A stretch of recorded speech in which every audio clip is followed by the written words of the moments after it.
Okay, we are live. Hello, everybody. Welcome to the show.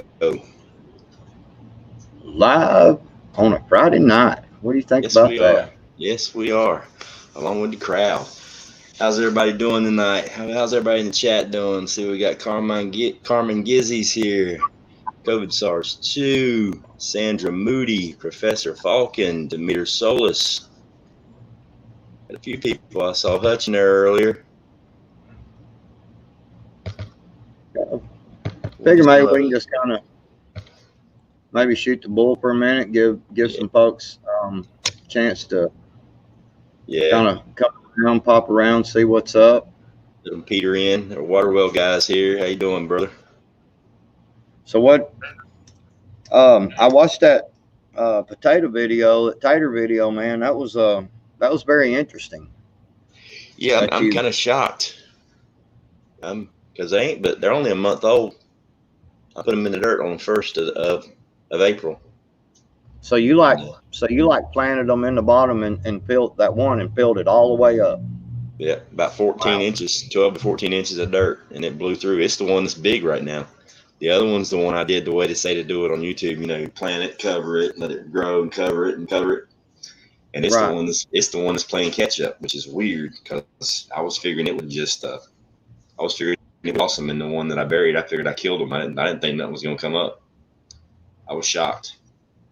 Yeah, that is kind of weird, man. I wonder if maybe that, it come out and got that exposure, and then once you covered it back up, maybe if it's stunting it a little bit. You know what I'm saying? That's what I was saying. That's the whole reason why I did the experiment. I'm like, if you keep covering it up when it gets to sunlight, that's kind of like, that's got to piss the plant off a little bit, because the sunlight, when it blows up and starts growing and, makes taters. But if you keep covering up, it has to start over and covering up, start over. That just seems to me like a pain in the ass. Hey, do stuff with Nikki. What's going on, Nikki? Hey, Nikki. But I mean, we'll know in 3 months. We'll know in 3 months when it's time to turn them over and see what's in there. That's very interesting. That's very interesting for hey, Prep and Plumber, what's up? That's very interesting concept to think about. Because you planted one potato, all the way down, filled it all the way up in the container. It's, man, I mean, what it looked like to me, it's twice, at least twice, if not 3 times as big. It's blowing up. And then the one that you did it like most people tell you to do, I mean, it's just kind of, it's kind of popping out a little bit, and that's an interesting concept to think about, covering it up and once you fill that bucket all the way up with dirt like you did, I'm wondering if that sunshine hitting it, really warmed that soil up and that, and that sucker was, reaching for the. Plus, I planted it with really loose soil. I mean, I mixed it 3 parts. It was peat moss, black cow manure, and potting soil. So it's no compacted dirt. It's all really, really loose. So I did it that way so that the potatoes would have room to grow and expand without getting all bunched up in there. You know what I mean? So I'm hoping that's what enabled them to grow through so fast. Was that really loose soil, because potatoes do really good in sandy soil. So. Well, I'll tell you what I did. I planted mine today, my potatoes, and I went ahead and done what you did, and I covered them up. But I've got to add a layer of board because I've got a raised garden. Right. It's just basically it's on the ground, but it's got the 2x4s up, so I'm gonna go up a couple more, and because they're still down in there, so they're gonna take a week or 2 at least, or a couple of weeks, or better to come on out. Yeah. So what I did was basically kind of just stuck them on there, and I mounded the dirt up, got the dirt around them and put, and filled the thing in around with dirt, and then I put some hay in there. Right. And what dirt I had left, I sprinkled over the top of that hay, just loosely put it all over that hay. And then I think I'm going to do that once again, add a little more hay in there and some more dirt, and that'll keep that looseness, you know, and get it up there pretty good height, you know. So yeah. I mean, I did watch people where they were planting potatoes in hay bales, and they seem to do pretty good too. So my only worry is the sunlight getting through the hay if you're just planting them in hay bale, you know. But yeah, you know, I mean, here in well, another 2 weeks, 2 to 3 weeks, it'll be time to cover the top with the mulch. Actually, I'm gonna use straw. Straw from the rabbits. I'm gonna cover it with straw and let it grow. And I decided not to put any rabbit fertilizer on there. I want to just let it grow normal and see what happens. I don't want to have any outside interference in the growth process. But one thing I do know, I think I planted. I think I'm gonna have too many potatoes for that bucket if they start growing, because there's a lot of potatoes coming up. I didn't think it was gonna grow that good. I did not think they were gonna grow that good. well, the way see, I did that last year, but I didn't go ahead and add the deeper dirt and hay. And I got potatoes last year, but I didn't get a lot of big potatoes. And, you know, I felt like I could have got a lot better yield if I would have done it the way I'm doing it this year. But they sprouted right on up out of that hay, man. No problem. You know, Sweet. so, Yeah. I mean, it's my first time. You know, it's a trial and error thing. I'm just trying to find the best way to grow production wise. And you know, in 3 months when I figure out which pot does best or which one, you know, because it could very well be the growing slow is gonna be the one that puts out the big potatoes. You know. right. Well, we got 32 people in here. You wanna? What do you think? Well, Go ahead and start. Let's get on to it, man, about the water catchment system. Dangerous Freedom, Suzanne, welcome. Prep and Plumber, Mrs. Prep and Plumber, welcome. So tonight, the topic of the show tonight is rainwater catchment, and it was actually inspired. I was kind of in a catch-22 because this show could have been done on what would we do, but we decided to do it on here because it's a situation, but it's more of a prepping technique, something that we all should be doing. As far as it kind of covers both. It's prepping, but it's also a scenario, and it was sent in to us by Jennifer. And I'll go ahead and read email, even though it's not what would we do, just because it pertains to this. And it says she has 7 to 9 50-gallon blue barrels, 55-gallon blue barrels, and she was using those to collect rainwater. She's more of a visual learner, so she can't figure out how to make it work. Do you think it's a good idea to use barrels for gathering rainwater? If yes, what would you do? She's sitting here on 2 acres. She has them behind her work shed, so nobody can see them. She was thinking about painting them camouflage or a dark green, things like that. So what Backwoods and I figured when I read in this email is that we could just do a show on it, on rainwater collection, because it's a really important part of prepping, and just cover, you know, as much about rainwater collection, maybe even a little bit of storage, filtration, purification, stuff like that. That kind of goes hand in hand with it, and we could just, you know, kill 4 or 5 birds with one stone here. So you wanna go first, or we just want to go back and forth? How you want to do this? Yeah, we can just go back and forth. So she has how many? She's got like 7 to 9 55-gallon drums, and she's just wanting to get into rainwater collection. Does she have gutter systems? Did she mention, or? She didn't mention any of that, but I'm pretty sure she does. Okay. Well, you know, there's multiple ways, obviously, that you can tie these barrels together. You can actually come down with your gutter, come across and have downspouts for each. You can. Something I was thinking about the other day about tying like 4. I'm wanting to do like 4 barrels, and what I was thinking about doing was having them. Of course, this take a little bit of work, you know what I'm saying, but having them connected at the bottom with some like 3-inch PVC, some little short pieces, and having them connected at the bottom, you know, so that, you know, when the rain is filling in there, it don't fill up one before it tries to fill up the next one, you know, or you get, you know what I'm saying, you know, because when your downspout comes down right at first, you know, your water is going to go into that barrel, and, you know, it's going to have to fill that, you know, it's going to start putting water into your other barrels, obviously, but I think your one barrel is going to fill up quicker. than what your other ones are going to. You know what I'm saying? Yeah. And then you're going to have offset barrels. And so I was kind of thinking of tying them together at the bottom. Yeah.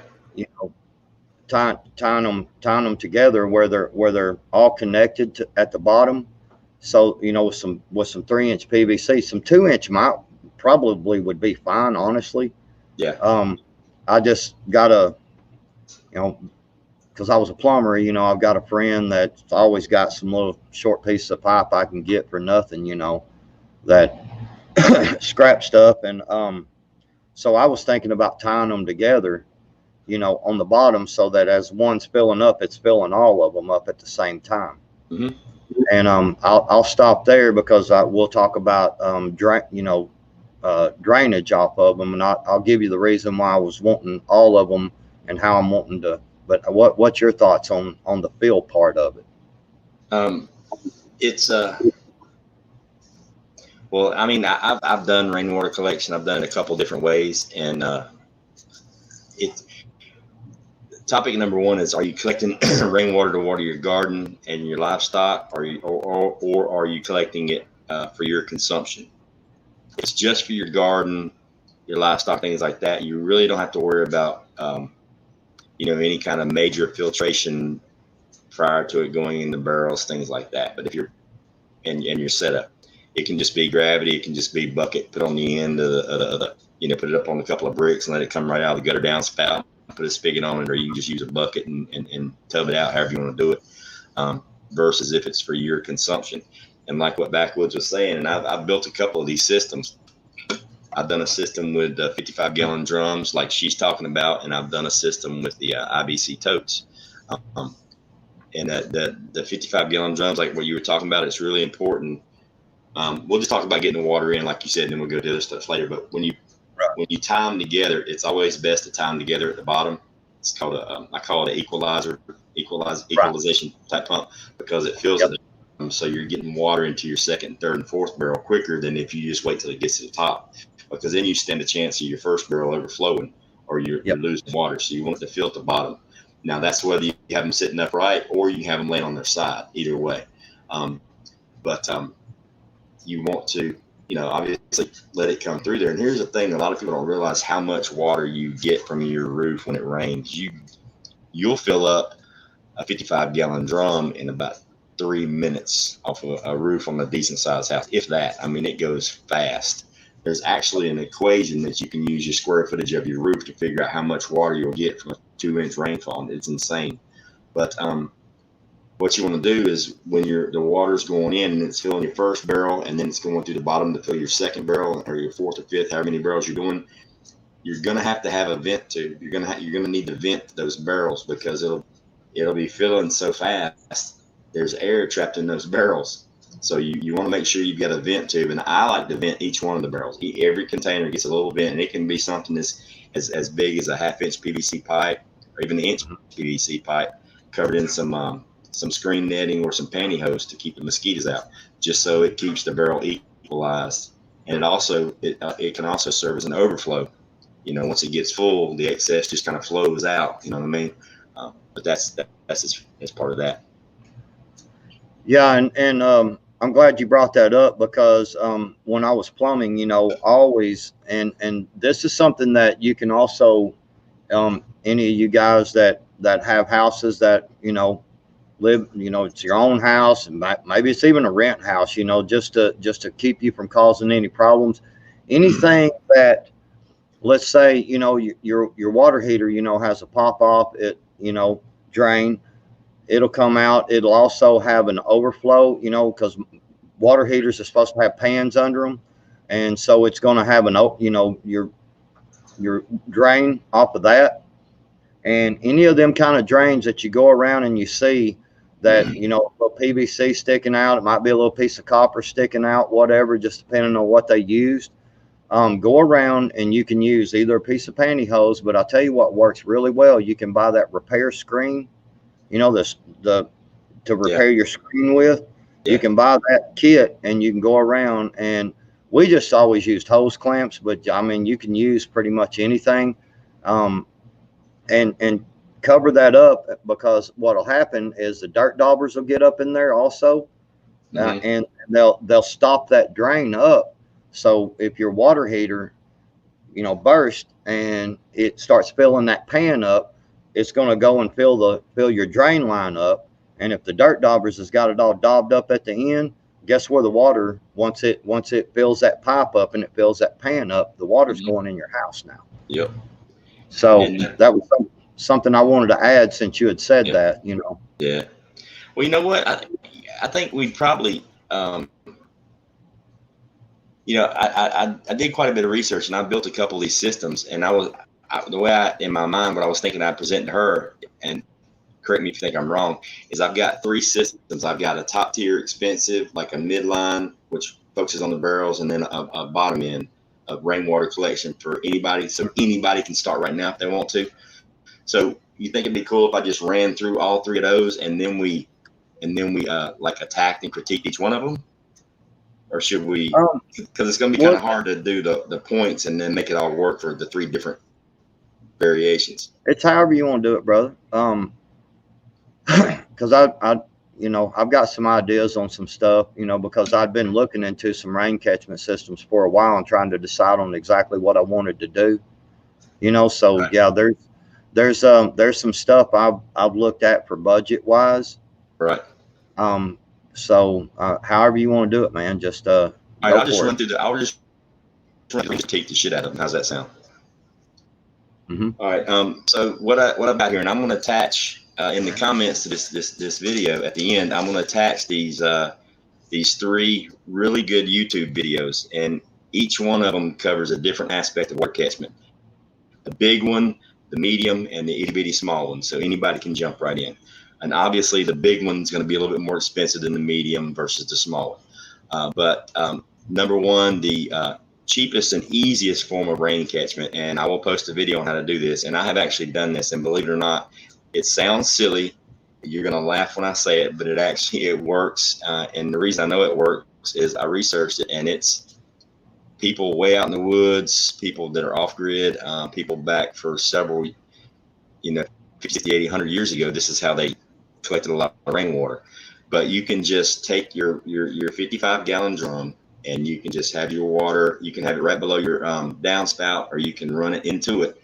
And I'm talking about open top 55-gallon drum, not with the little spout, just open, just the whole barrel's open at the top. And once it fills up with water, you just go inside and you get your bottle of any kind of cooking oil, any kind of oil that you cook with that's safe to eat. And you pour about a cup of that, maybe a little more, maybe a little bit less. You want to get a layer of about 1/4 to 1/2 inch of oil all across the top of that barrel, of that rainwater. And what that does, that oil is a barrier. It keeps the debris out. It keeps the mosquitoes from laying eggs, the entire 9 yards, and the water below it is completely clear and clean. Now, granted, you are going to get some residue from your roof, depending on what kind of roof you got. If you got shingles or a composite roof, you're going to get the little dirts and little rock pebbles, but they're all going to sink to the bottom. Okay. So once it's been sitting for an hour or so, I mean, your dirty water's on the bottom. You got clean water at the top.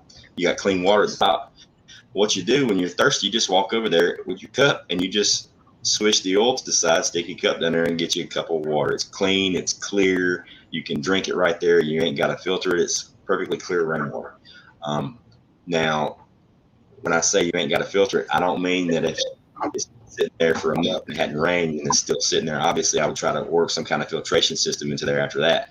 But if that's the kind of system you're going to go with, you can pre-filter it with your screen, with the t-shirt, with anything to get most of the big debris out before it gets into the barrel and soaks. But that system there is probably the cheapest and easiest way to experiment with rainwater collection.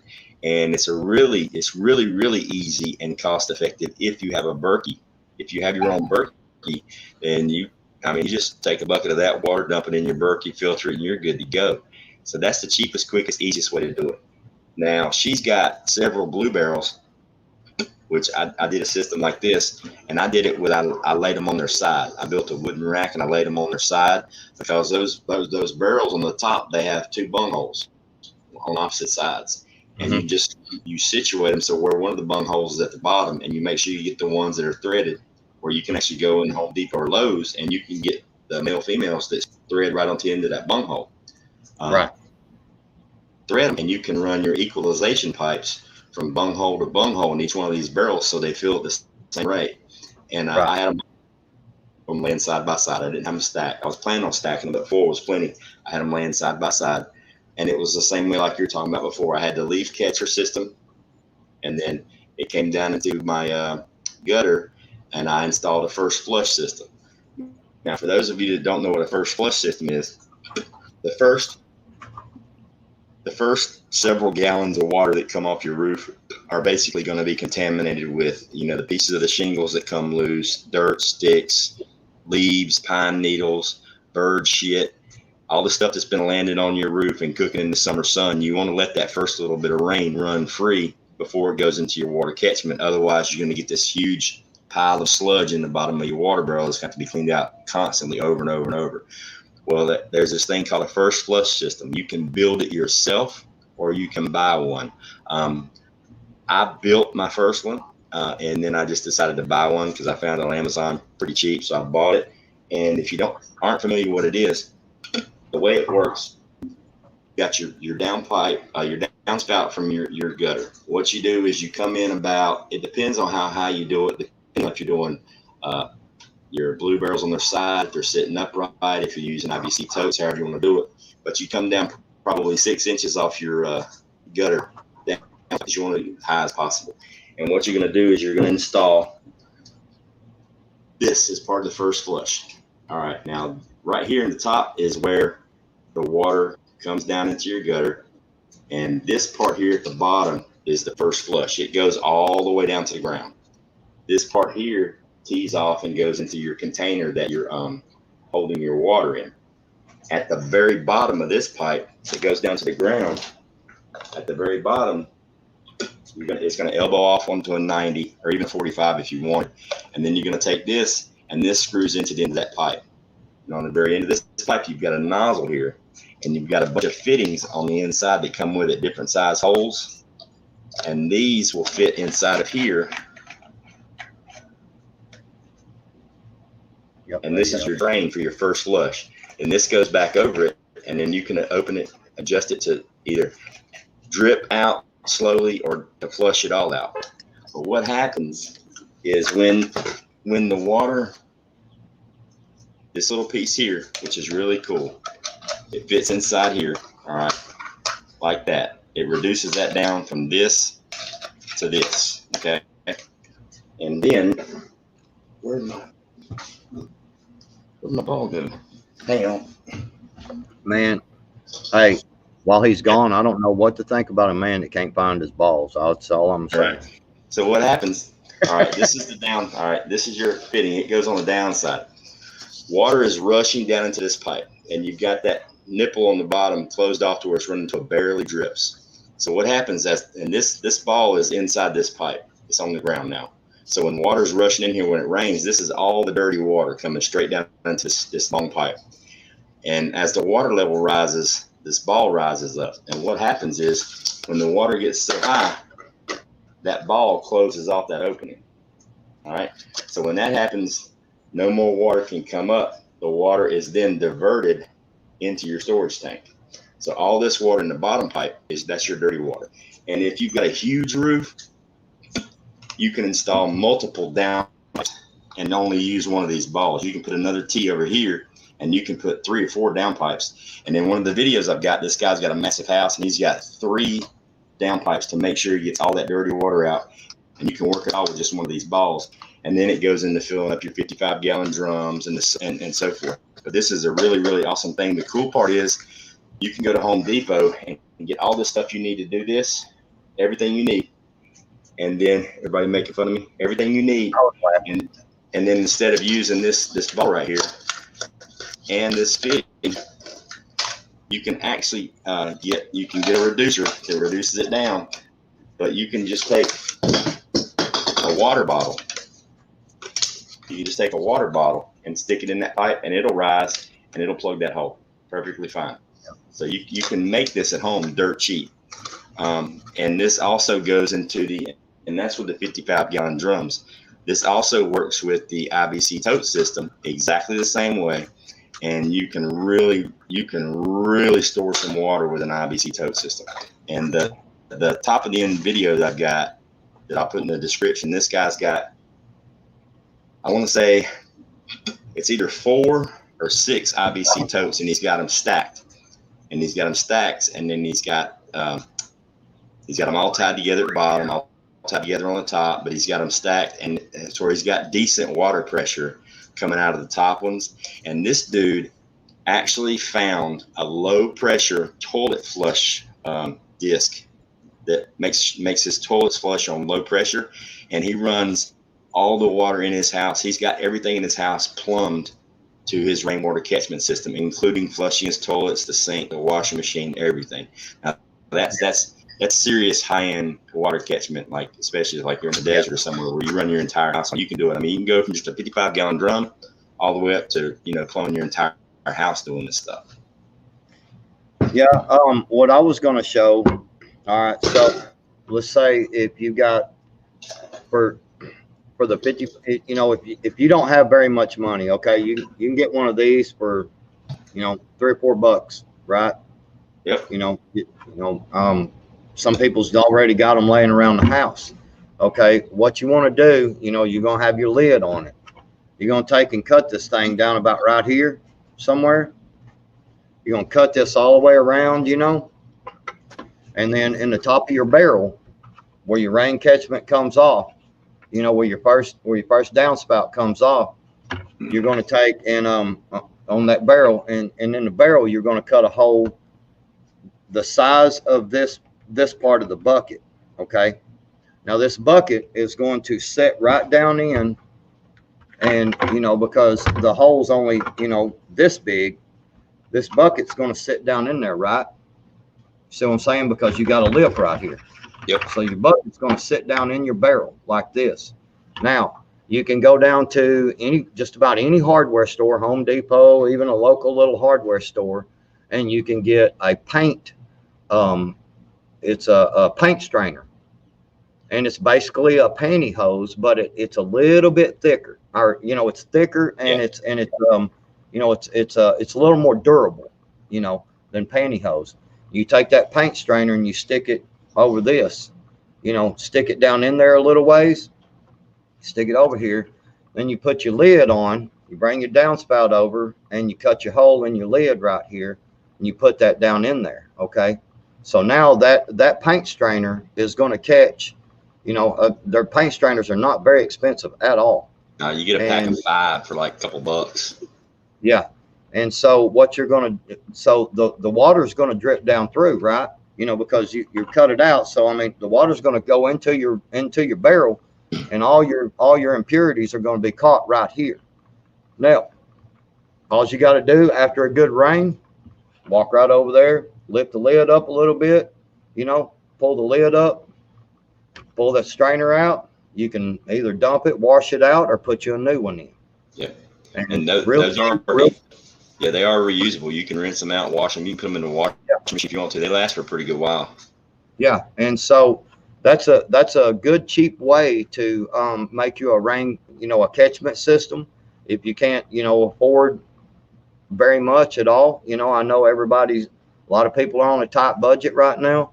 And so you can do that. And I'm looking at taking a smaller type bucket, and I'm gonna have to work on this one, but I've been thinking about it all day long about taking a bucket up higher, and not a big bucket like this, but a decent sized bucket up higher, and maybe taking and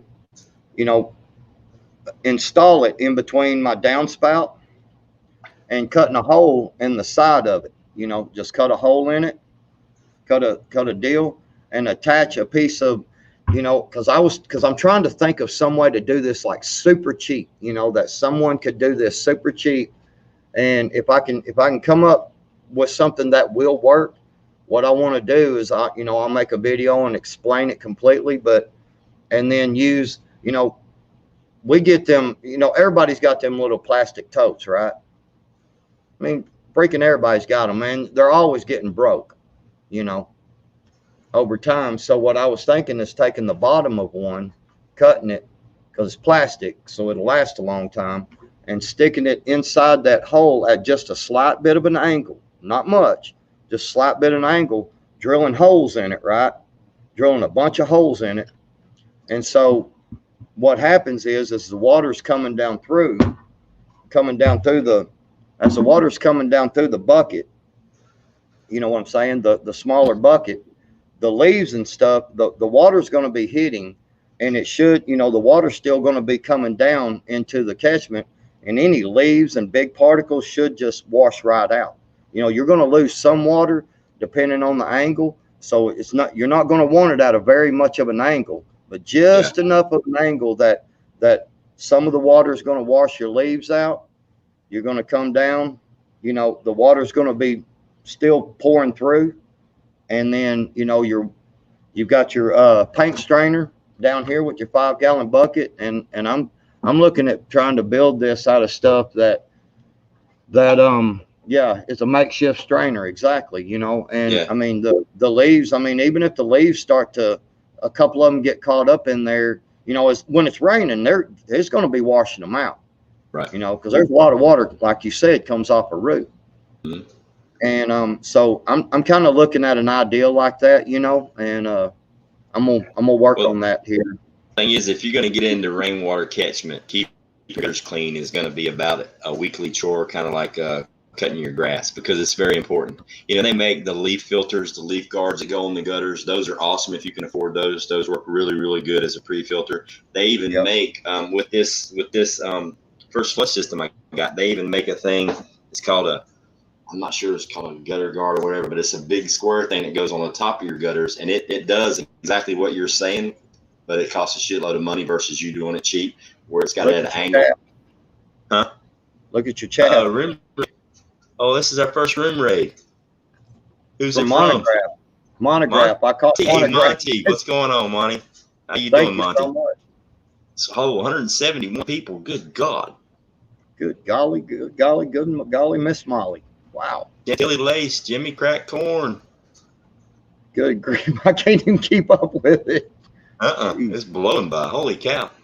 Tall Oaks. Thank y'all. Bill Brad. Thank you very much. Thank y'all so much. Wow. Somebody open the gates. For everybody that's room raiding, hey, we're sitting over here talking about rain catchment systems for and trying to figure out budget ways of doing it to try to pass information along, you know. So absolutely, that's what we're doing. Man, that's awesome. Wow. Sweetness. Hey, are we still able to post links? Emily's in the chat. If she can post links, she can throw yours up there and mine. Maybe we can get subscribers from all this love. Man, I don't know if they can do. I don't know if they can do links anymore though. I'm not really sure, but we sure do appreciate this. Yes, we do. That's awesome. Thank y'all so much. 173. That's a record. You're up to 873 subscribers now. What? You're up to 873 subscribers. Holy shit. That's crazy. Wow, 184. Insane. I know, ain't it? I'm trying to say everybody's name, but it's going by so fast. Thomas Lee, Blue Jay Outpost, Matt Monkey, Annie D, Freckles, Laura Chickadee. Laura, thank you. Thank y'all so much. Monty, thank you so much, man. Unbelievable, Monograph. I appreciate it, brother. Yeah, he's just always so cool, man, doing stuff like that. You're up to 938. There went your link flying by there. Right. Wow. I saw a flash of it that blew by. Yeah, it was like. My Darlington, Cheryl, Kentucky Girl, Sandra Bean, Wilson H, Jackie M, Amazing Grace 77. Thank y'all so much. This is awesome. This is cool.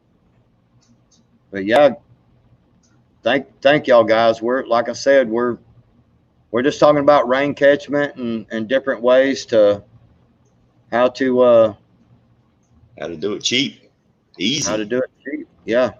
How to I mean, hell, free water is free water. You know what I mean? I'd rather have rainwater than that bottled stuff any day of the week.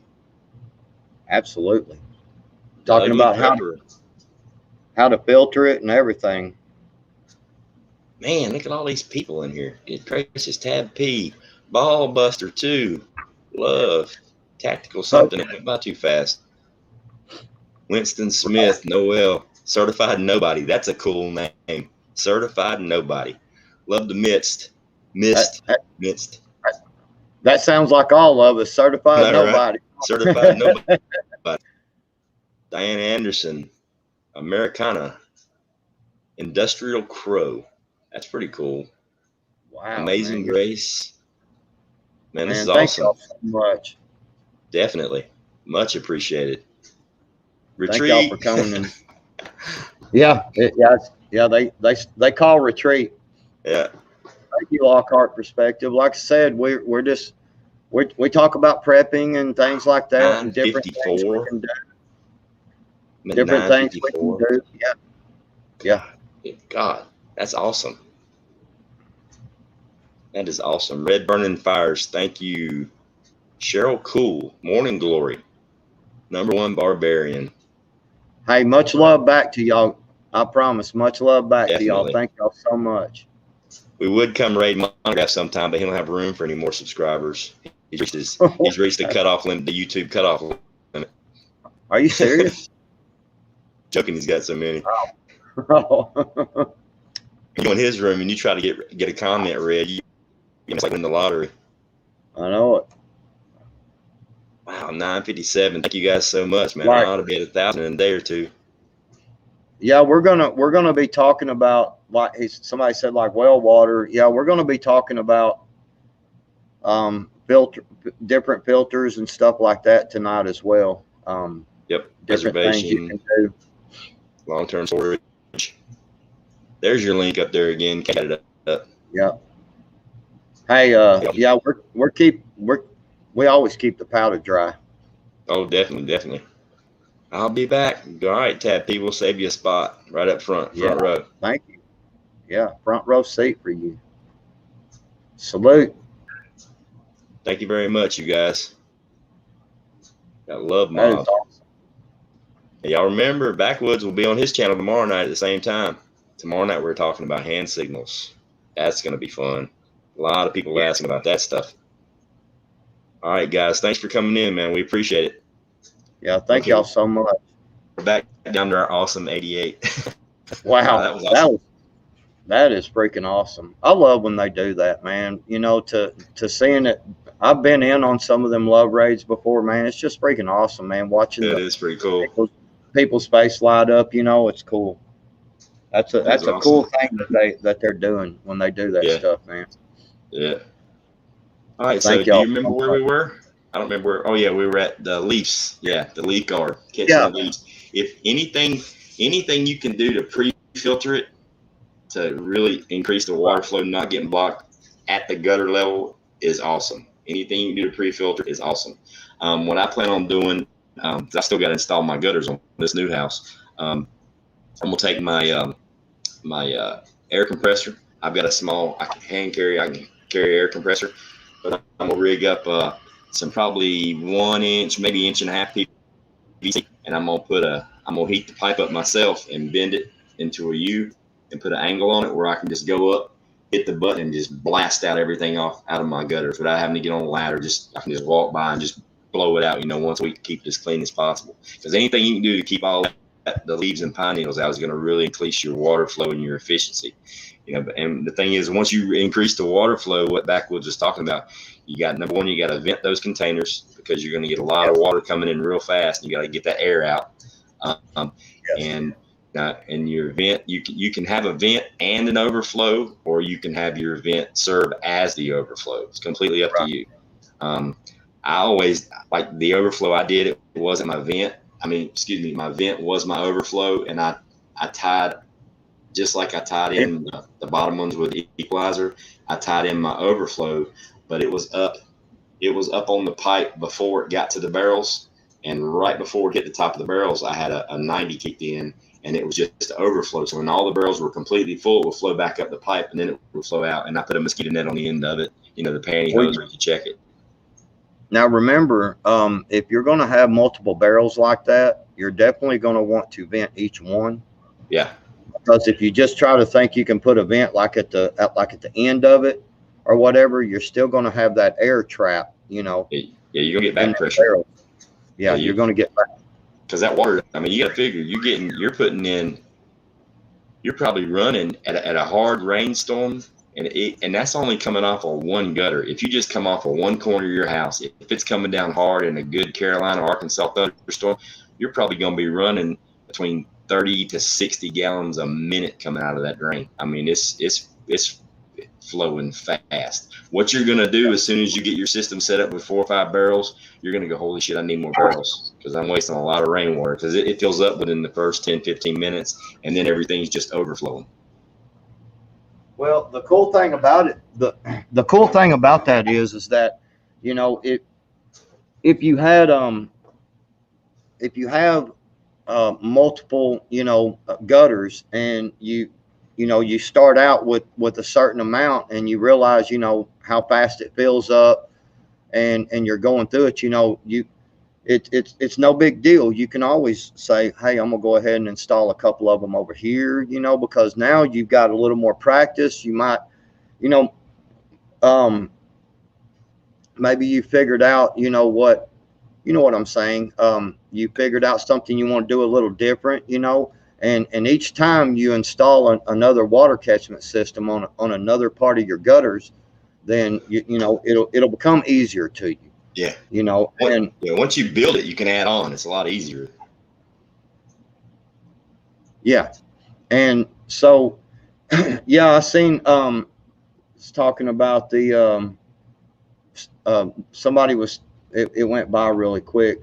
Hoot Owl Holler says pantyhose tear easily if twigs is in the water. And yeah, and that's why we're talking about making, you know, some type of filter system on top, you know, at a, you know, a little bit of an angle, like I said, because if it's at a hard angle, your water's just going to run off.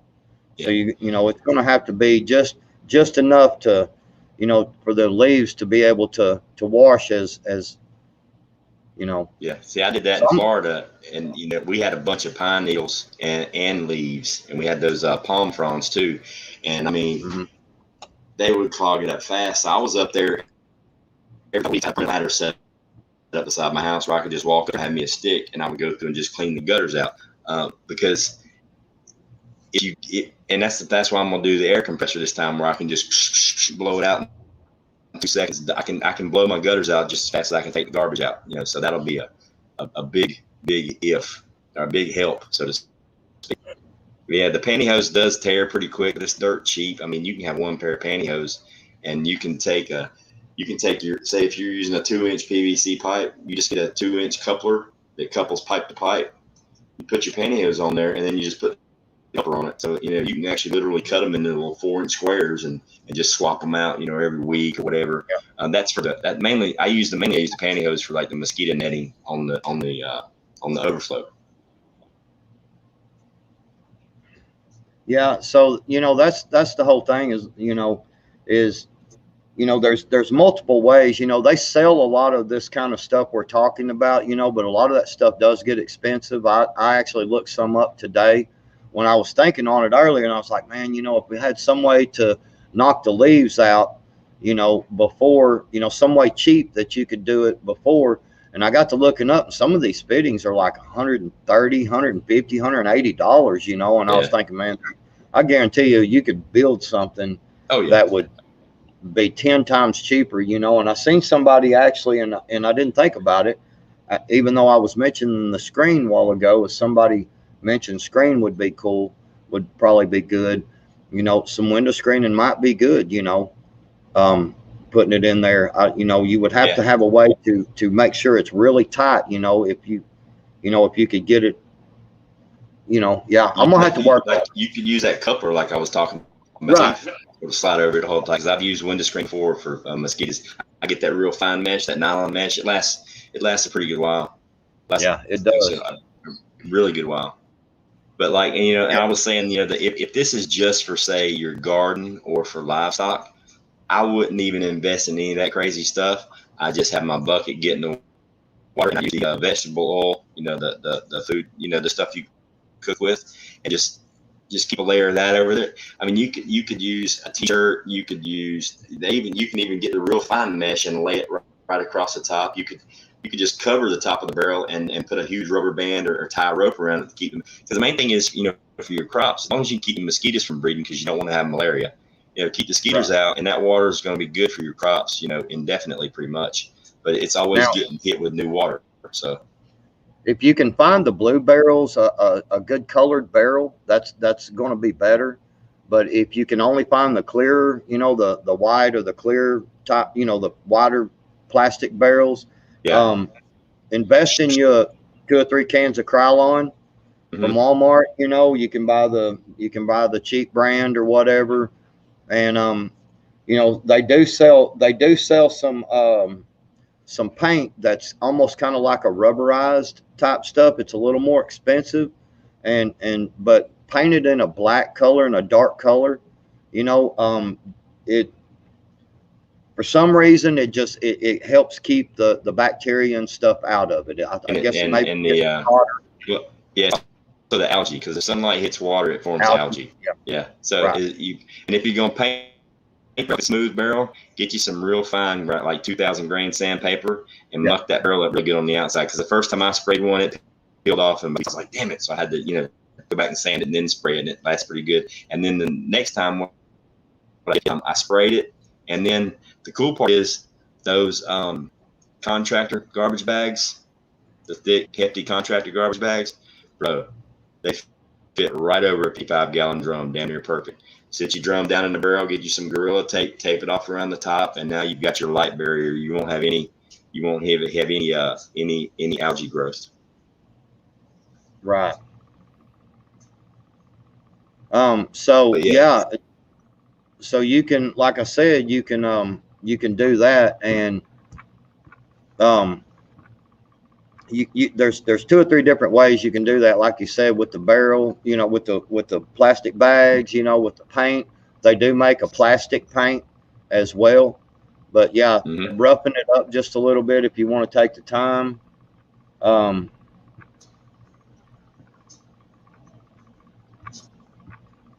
We get another rim raid. We get another raid from JW. Yep, looks like it. Appreciate it. Absolutely. Thanks a lot, JW. Toot. Ladybug, Cheryl Cool, Ladybug, Beach Armin's in here. You're gonna room raid from JW Survival, Jim Coke. Yep. Appreciate it. Hey, you're after getting love rated like this twice in a night, man. You're gonna kind of feel cheap in the morning, I think. I do, man. It's kind of like a love gangbang. Excuse my language. Yeah, appreciate it, y'all. Thank y'all so much. Definitely. Well, thank you, Mrs. Prepping Plumber. I appreciate that. Helping get me over 1,000. You're awesome. Virginia Roots. I think my deal is way behind here because there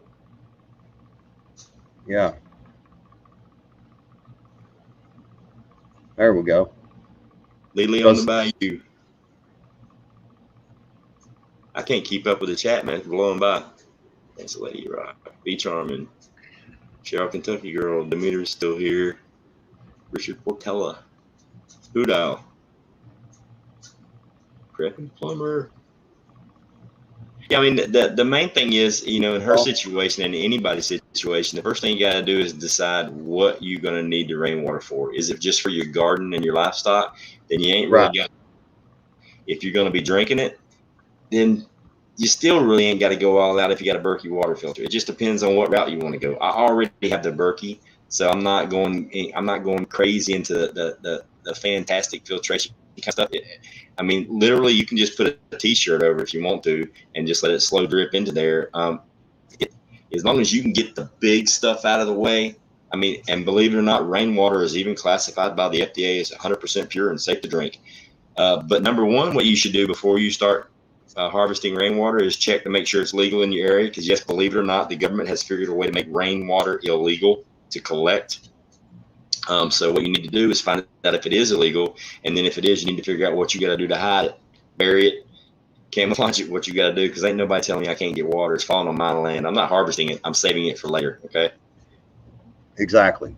Well, and that's the whole thing, is that, you know, there's a lot of different ways you can do this, you know, but one of the things that my thought was to have something, you know, like with the 5 gallon bucket, for instance. If you're going to use something like that, is to not have it just stretched tight over the top.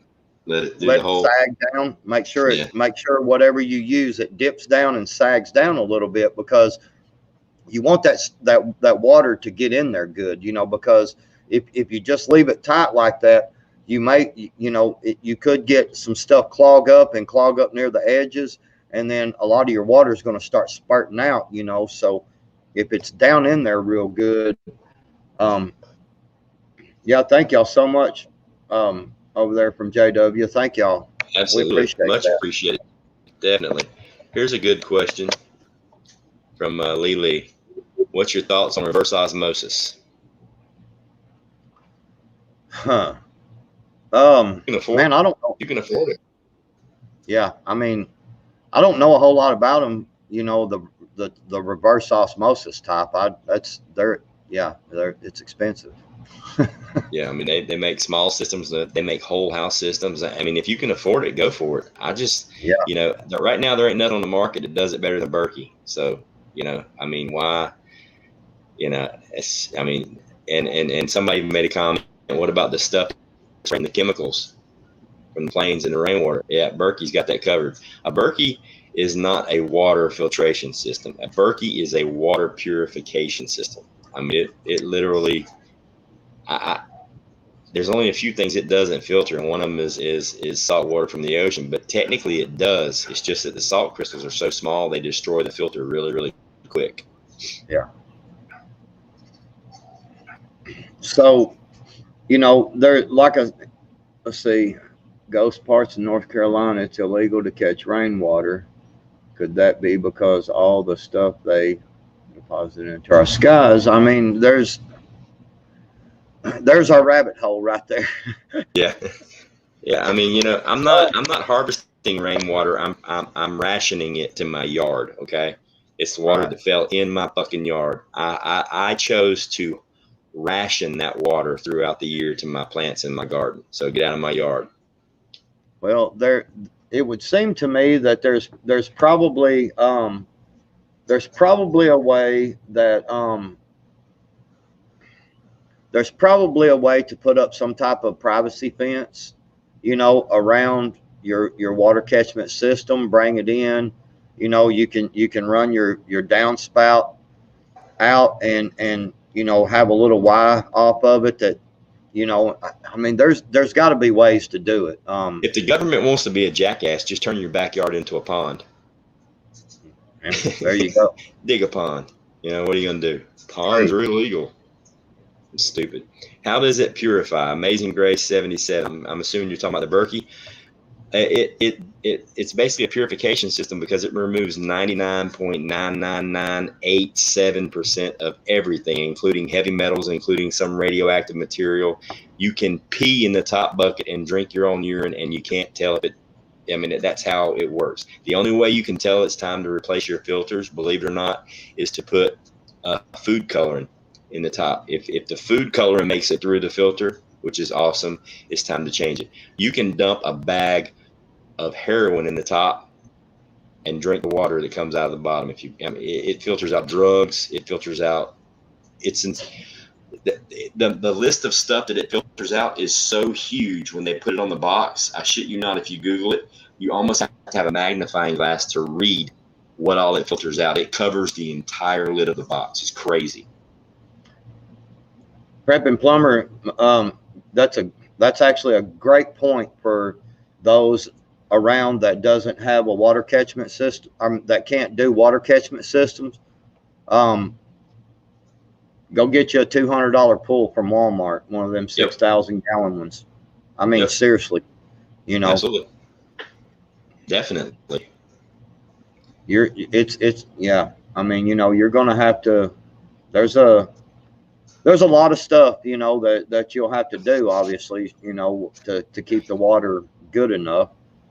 Laura's got a good one. You don't really have to have a Berkey. All you really have to have is filters. You are correct. I actually have a video showing you how to build your own Berkey. I just purchased the filters and built it myself. Here's another one. We hit Berkey. We get all kind of questions. Does a Berkey remove fluoride? You can get the filters to remove the fluoride if you choose. Not a big deal. But yeah, they do make. No, an Alexa Pure is not the same. That's a water filter, and it only filters out a certain amount of stuff. There is nothing better on the market than a Berkey right now. Period. Right. There's not even a discussion. The filters run. I can't give an exact number because they keep going up and down. I think I got mine. They were like, I want to say like around $80, maybe 100. But they're good for. I can't remember the exact amount of water they filter through it. It depends on how heavy your water is, what type of water you're filtering. Because if you have to clean it more often than if you're just doing like, you know, pretty clean water, they're gonna last a long time. But if you're like in some place like Florida where the water is just chock full of everything, super hard water, the filters are gonna wear out a little bit quicker. Berkey purification element replacement filter, set of 2 or $120. 120. Okay, yeah, they went up. The Berkey fluoride and arsenic removal water filter, a set of 2, is $65, and you can actually get an original Berkey shower filter for $65. Yeah, the Berkey water systems, it looks like they're anywhere from $243 for the plastic. It's a light water filter. It's 2.75 gallons, $243. Travel water Berkey filter, 1.5 gallons, is $249.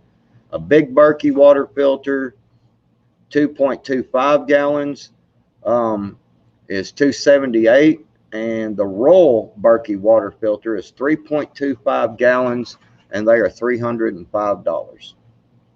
Yep. And you can literally take, that's if you can find them, but you can literally take 2 5-gallon buckets if you want, and you can build your own Berkey, and you can, you know, do 5 gallons at a time.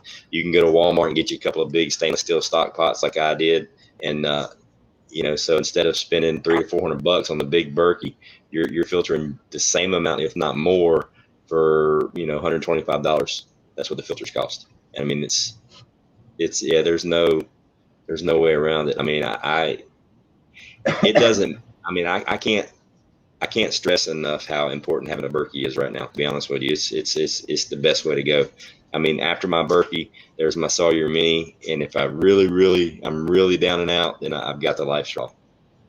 Now, everybody out there, some of y'all was hearing them prices, and y'all might be like, there's no freaking way I can buy a Berkey.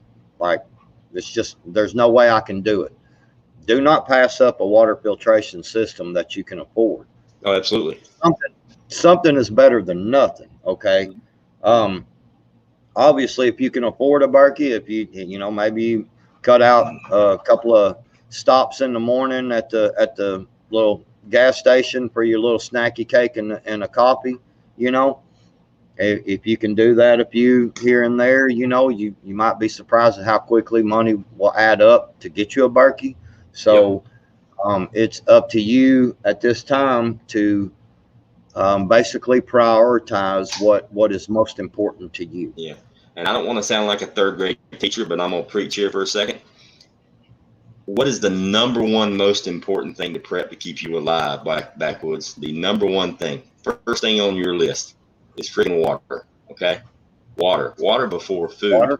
If you ain't got no food and you got water, then you got 30 days before you die starvation. If all you got is food and no water, you got 3 days max and you're done. Okay. So you figure out a way to get you a water purification system. If right. Getting a water purification system or a Berkey or some way to filter your water isn't a number one priority on your list and you don't have one, then you're not a prepper. Okay. I mean, it's just that simple. I ain't trying to be a mean or an asshole or nothing, but that's the first thing on your list, period. None of the rest of it matters. You can have 2 years worth of food. If you ain't got no water, somebody else going to get your food because you're dead. You got to have water. So make that a priority. Stop smoking. Make it a priority. Stop drinking for a month. Make it a priority. Period. I mean, there's no way around it. That's why water purification in this video is so important. I mean, if you can get it from the rain for free, why not? Right. Well, and so back to the water catchment systems, I think everybody needs to understand it's very important to, if you have, so you're going to tie a bunch of them together, right? Yep. Okay. If you're wanting to store this water up, over the winter time, one of the things you're going to have to understand is that you're going to have some way to shut the water off out of your drain system, out of where you're going to be getting your water from. So if you're going to tie all of them together and have one exit, to drain your water off of, you're going to want to make sure that you have a way to shut the water off of the barrels into that little piece of pipe there, because if you got a little hose bib or a little quarter turn valve on it or whatever, ball valve, basically what's going to happen is that pipe right there is going to bust, and now all your water is going to drain out. Yep. So you're going to want to. Yep. Go ahead. I was going to say, what I'd suggest is if you live in a climate where it freezes in the winter, then you've got to have a 2-stage system. You probably want to have some spare barrels in your garage and get you a submersible pump. Well, you don't need a submersible pump. You probably will. Inline pump, to where you can just pump what's in your storage into your garage in upright 55-gallon drums, and then you can just get you a submersible pump and pump it out of there. Or you can lay them sideways and you can put them higher up, but you can figure a way to get the water in there to it. But if you are going to store water on concrete, make sure you put it on wood, even if it's in the 55-gallon drums. You don't want to have concrete touching your plastic, because the chemicals and stuff in the concrete over time stick in plastic and ruin your water. So you want to make sure you store it on 2x4s or plywood or a barrier there. Yep, some type of barrier in between. If you spend all that money building the system in the wintertime and all your pipes bust, you're going to be pissed. A little sugar in the water helps freezing in a mild climate.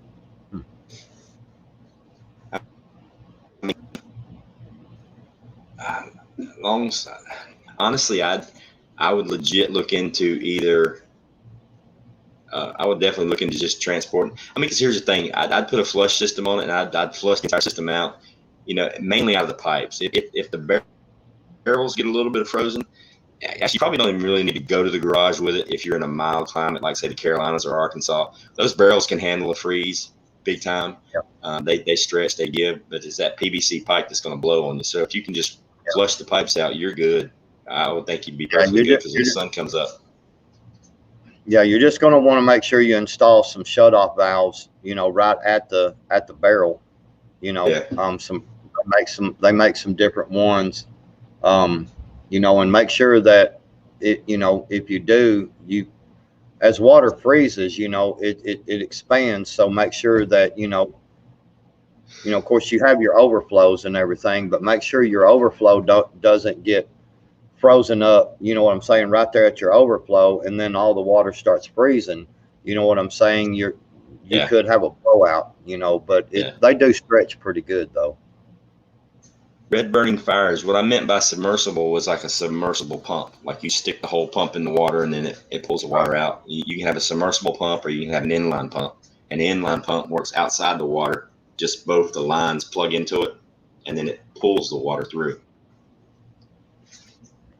Yeah, you could, it would seem like to me you probably could get just a little small water pump, probably a lot cheaper than a submersible. And that's only necessary, like we were saying, is if you're in a climate where it's going to be a long-term freeze. If it's just like, the Carolinas, somewhere mid-range where it might, drop down to the 20s overnight, but the next day it warms up into the 40s or 50s, I wouldn't stress it. Just make sure there's no water in your lines. As long as there's some in the barrels, right, that's going to be okay. But you want to have a shut-off valve, and you want to be able to blast those lines out.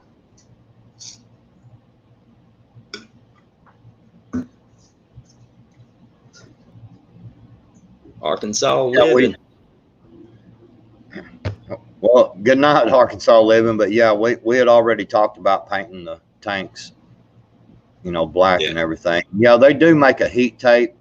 Some of it works, some of it don't. Some of it works pretty good. I've seen it used a lot. I have seen it catch on fire, short out. Had a lot of, when you. So that's just kind of, to me, I would rather just have some type of shut off valve on it, and you know, for so my thought process on this was if you've got them all tied together at the bottom, because they're going to fill up better. My particular thought process was to only have one barrel on the very end that you get your water from, Right. instead of tying them all together. Yeah.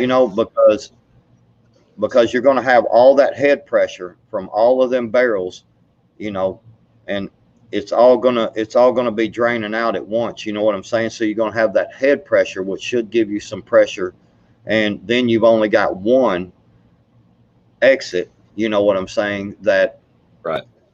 so you won't have the problem with freezing. And I have seen if you're going to do,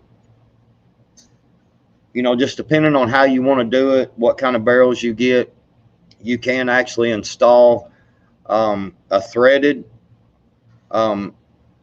quarter turn valve, one that's got the male threads on the end, or a spigot. You can actually drill a hole in the barrel and you can thread one in. And if you can get to the back, if you can get in the barrel, if you've got one of them that has the screw top lid, maybe on the end where you can get down in there, you could put a nut and washer on the other side of it, just so it can't blow out any. You know what I'm saying? Yeah. And a good thing too is in a mild climate, as long as your barrels are painted black, they're getting heated up from so long. Water is the best thermal insulator there is.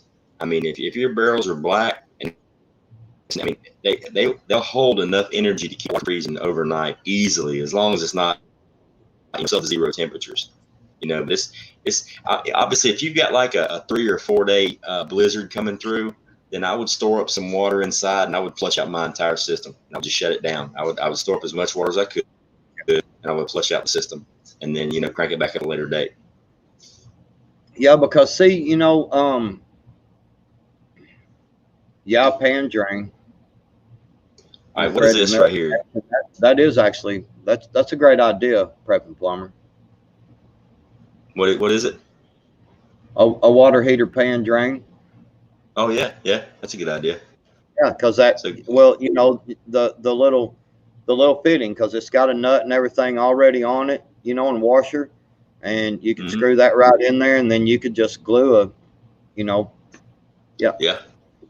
it's true. All right, Ghost Prepper, how can you purify water with just plastic? I see you turn I it around. I don't know of a way you can purify water with just plastic.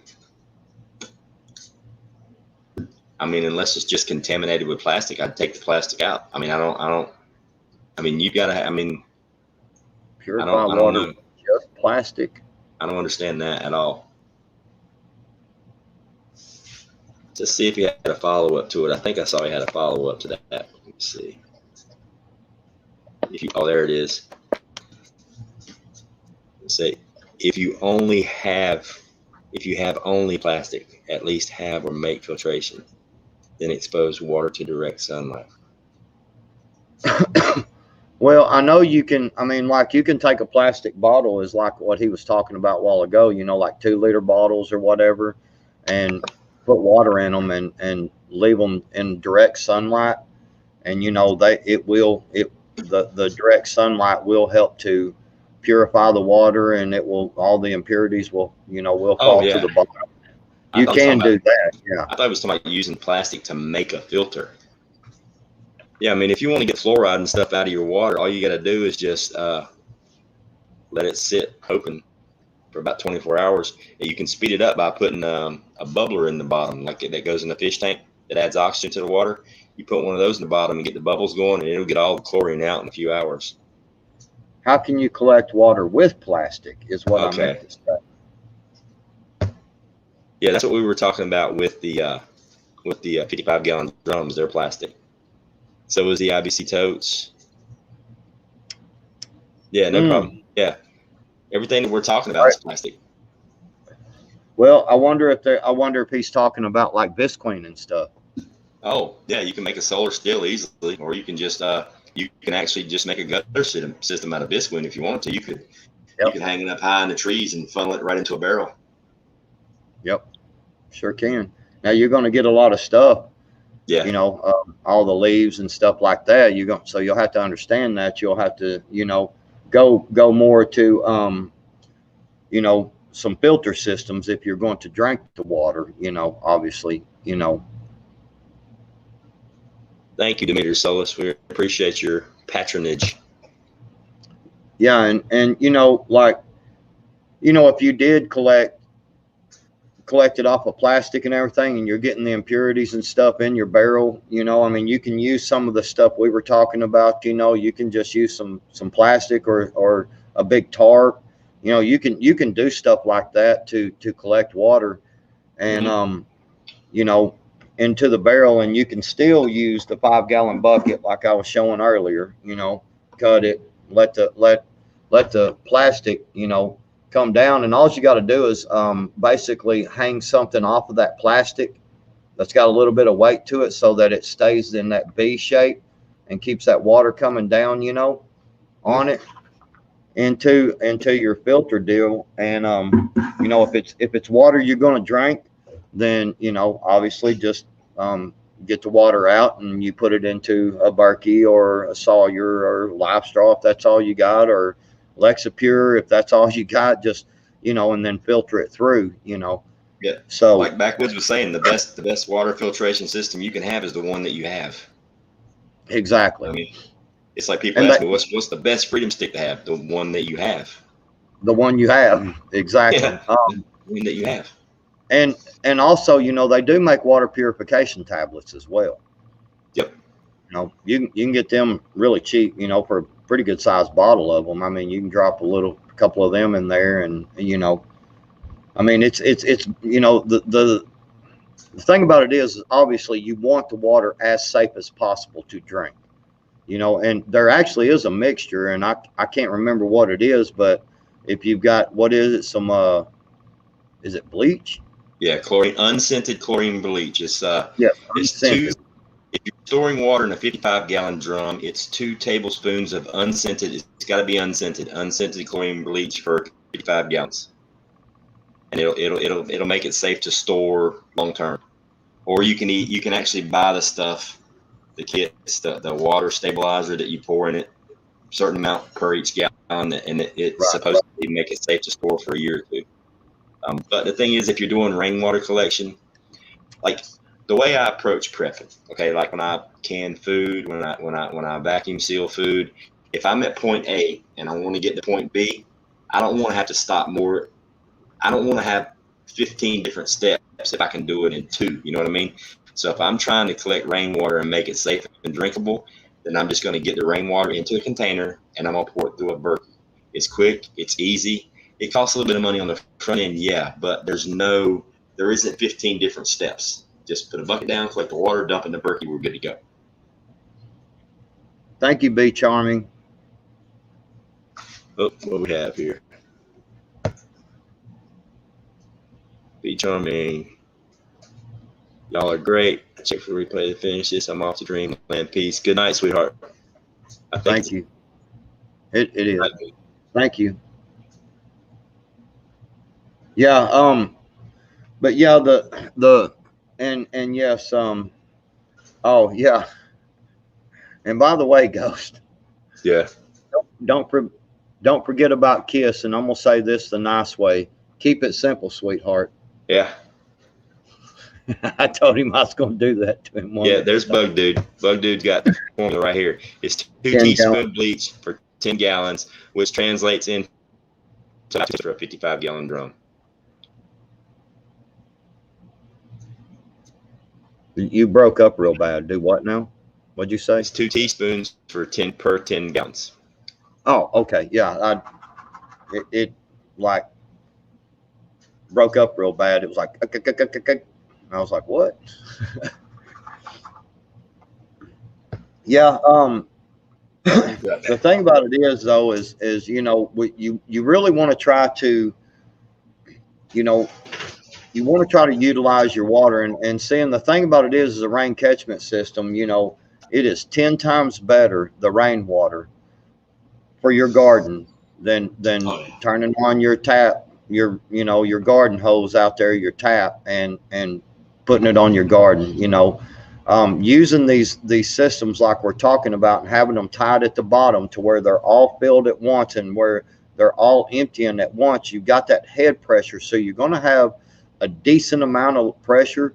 It may not, you know, obviously it's not going to be what you've got coming out of your house, but it is going to be, you know, a pretty decent enough to water your garden with, you know. Yeah. And you know, and especially if you stack them up higher, you know, if you want to, you know, go ahead and get them up there, you know, a couple of blocks high, you know.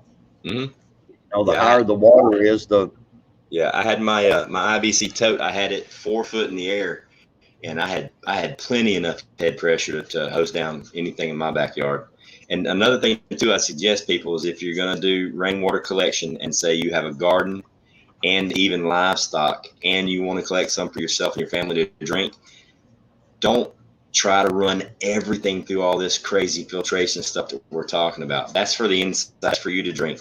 For the garden and your livestock, like we was talking about before, by the downspout and let it fill up a couple barrels. That's your garden, that's your livestock, and they're completely happy with that, and they're gonna love it. You don't need to do all this crazy filtration, all this kind of stuff for the garden. right, I mean, just put you a t-shirt over a 55-gallon drum and let it be. It's gonna be just fine. right. Yeah, you just all you the main thing you want to make sure of is that you're not getting your leaves and your sticks and stuff down into your water barrels, Right. because at some point, you It's gonna know, break down. it's going to break down, but at some point where your tap is, you know, where your ball valve or your spigot or whatever, you know, you've got tied onto it, it's going to get in there and it could clog it up, Yep. and now you've got a clogged up line, you know. Hoot out holler. Yes, the chickens are still in my building, but they went outside today and they're back inside because they're still babies. And um, but yeah, I moved them all outside today for a while and moved them back in right as it was getting dark. So they're going outside every day in the big chicken run that I got, and they're getting to mill around in the fresh grass and stuff. And they were today was their first day out, and because it's been raining so hard here, and they were a little freaked out by the grass today. They kind of didn't know what to do at first. Yeah. I also heard 4 drops of iodine for 1 quart of water. I have no clue on that, Bulldog. I can tell you from experience in the military, when I was in Panama, I actually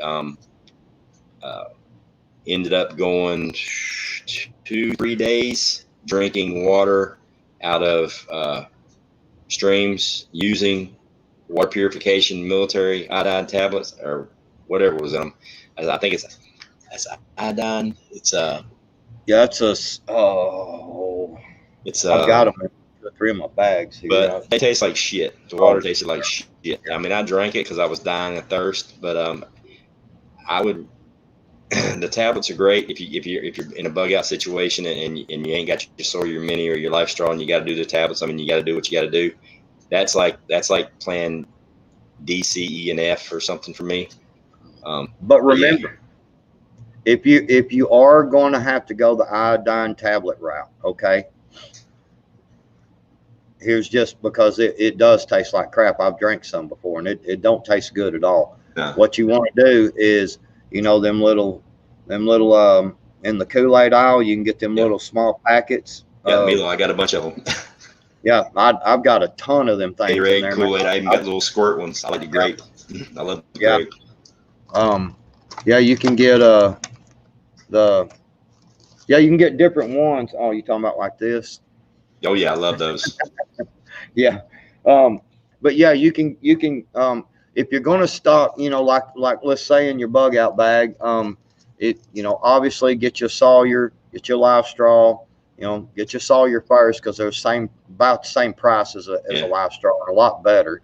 But yeah, so if you're going to have to go the iodine tablet route, excuse me, get you some of them little Kool-Aid packets. You can buy a box of them for like $1.20 or something like that, and there's like 10 of them in there, I think. And they're lightweight, man. You can stuff them right down in your backpack or whatever, and it will help to flavor your drink. Yeah. If it's in a bug out situation, in a bug out bag, you want to do what he said. You want to get the ones that are powdered. They come in their own little pre-measured packets for a water bottle. Yep. You don't want to get the jug that he just showed you, because you put that in your bag, you can get squished, it'll pop open, and it'll leak out all over your stuff. So if it's in a bug out bag, you want to get the powdered stuff. But like on my counter in the kitchen, I've got about 15 of those, all different flavors. I got a big box of them in there. Got tons. It's good. Have you done the sweet tea? Oh yeah. Sweet tea and peach, sweet tea and peach tea, man. Strawberry good. Or raspberry, something. It's pretty damn good. But I like the grape the best. Yeah. It's actually really good. Yeah. But the thing is, people don't put enough issue, and they put about 90% of their effort into food and other prep and stuff, and only 10% of their effort in water. And everything needs to be about water. You can't bug out without water. You can't defend your home without water. You can't do anything without water.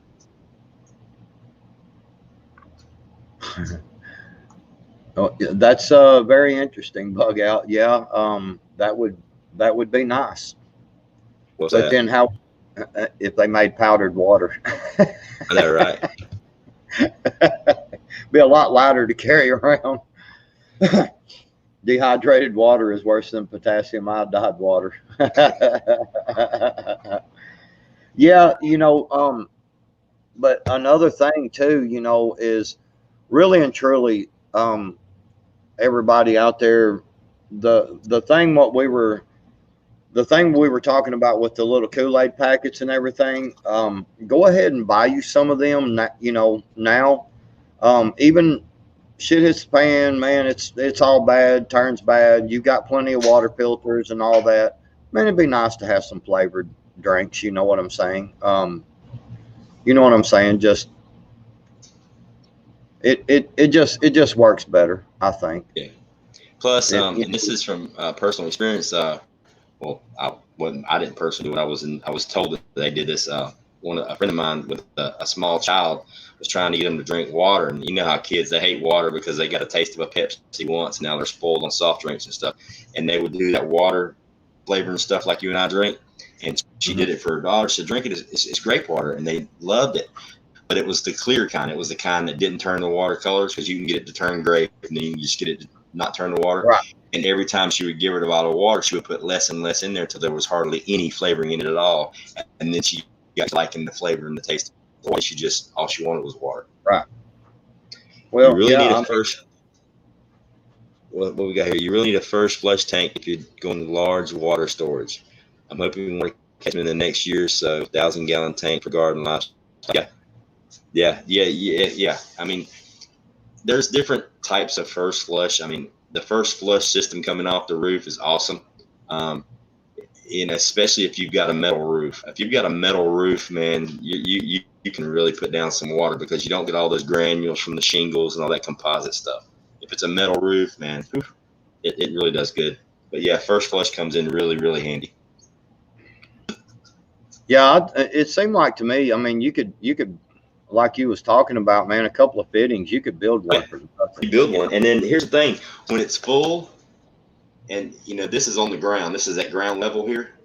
So when it's full, after it stops raining, you just come outside and you unscrew this, and the water that's in the tube, it slowly drips out, so it filters itself clean. Then you just unscrew the cap, and everything just flushes right out. Well, it seems like to me you could probably you could probably just use a ball valve or just to clean out. Yeah, yeah. Yeah, you just I mean, open, that's all open it is. when it's done raining, just open the clean out. Yeah, just let it flush out. Yeah. Okay. Because I actually have several of them fittings and stuff around here. Yeah, I'll have to. That's a good idea, you know. Mm-hmm. And like you said, just a freaking water bottle, you know. Yeah. The water bottle works great. And it ain't got to be like a perfect seal, because once that water diverts, then it's gonna divert. Once you get it, cleaned out. But the water bottle, it plugged it up perfectly good. But the little ball, I mean, any kind of ball, I just went ahead and got the manufactured one because I found it on sale. I think I got it for like, I think it was like $25, something like that. For the whole stuff you showed us, or?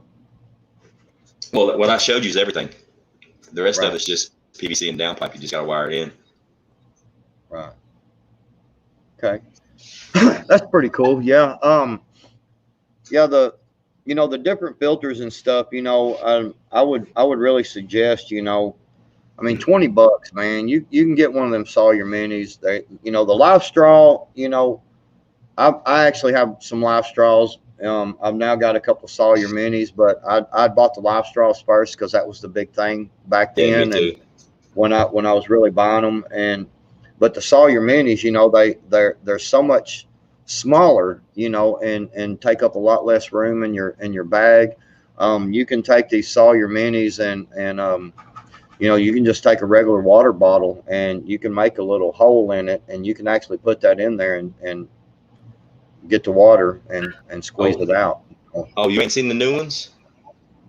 You ain't seen the new ones? ones? They make one. Yeah, they make make one that screws one. right on. Yeah, screws on the bottle. It says, what's the proper order for SHTF filtering with sand, rocks, etc.? The proper order is get a Sawyer. No, the proper order, I've seen them people do it several different ways. Obviously, you want the you're going to go in order, size order, obviously, to filter it. I mean, are we talking about sand, straw, rocks, biochar, gravel, that kind of thing? I've only done it once, and it was many years ago. It's a whole lot of effort when I would rather just have a Sawyer mini in every one of my bags. But I mean, it can be done. I'll tell you what I saw was that I've saw it done multiple times this way, but I've seen it done so many different ways, man. But I saw this one guy, he did some small gravel first. Yeah, you layer it. Yep. Yeah. There you go. Like the one I saw, he shoved like some straw in the bottom or grass, and then he did the sand, and then he built it up by size. It got bigger as it went up. And I think the only reason they did the straw in the glass was to keep the sand from falling through. Yeah, there's where I was. That's why I was saying the rocks, and then and that's man, I don't know. There's so many different ways of doing that. I think that like Ghost said. I mean, right now, I mean, come on, $20. I mean, stop. Don't go to the snacky cake store a couple of days and the coffees and stuff. Yes, the extra. Hell, don't go to Starbucks for a week and you can afford the biggest Berkey they make. I mean, Jesus Christ, $7-8 for a cup of coffee? What in the hell? Yeah, I mean, take leftovers a couple of days to work instead of going and eating with your buddies and stuff at the McDonald's and the restaurants and all that. Yeah, you could just miss one day and eat a peanut butter and jelly sandwich. You ain't gonna die. You'll be just fine. And you save $10-12 right there just the first day. And them Sawyer minis, having 2 or 3 of them around, man, are just really nice. I've probably got 10 live straws.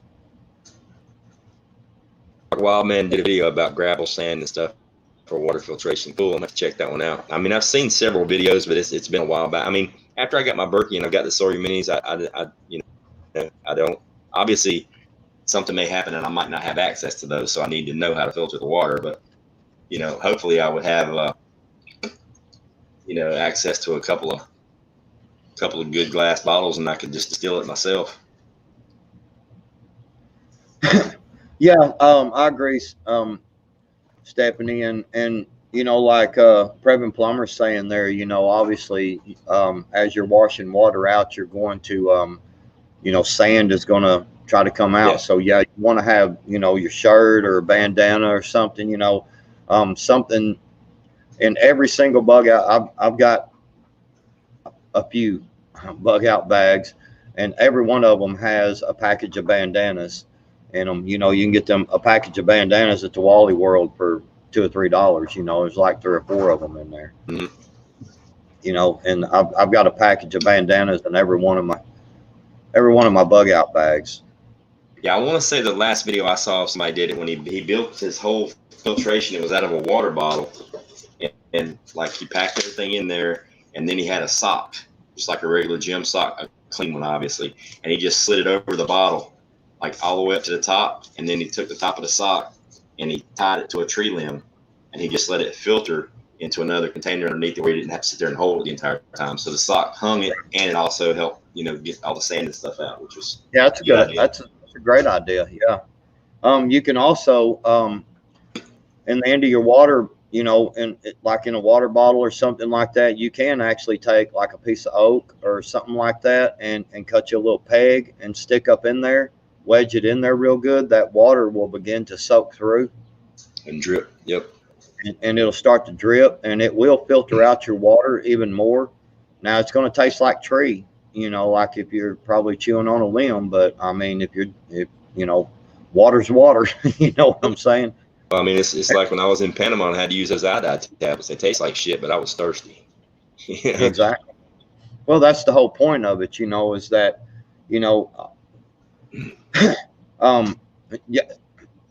Appalachian Prepper, are you like mind reading or whatever? Because I was just fixing to say, I wasn't going to actually say contingency, but I was going to say plan.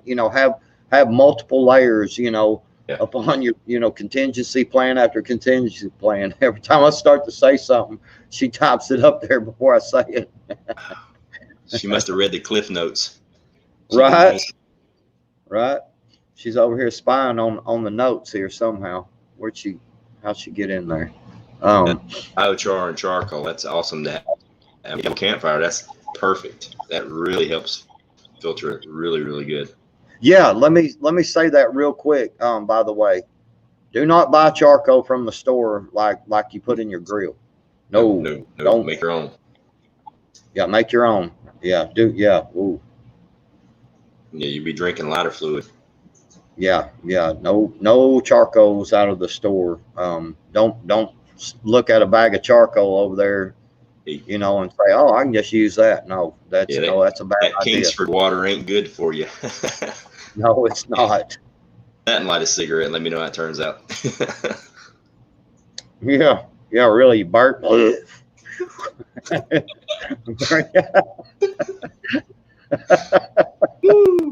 Yeah, so now we covered how not to do it.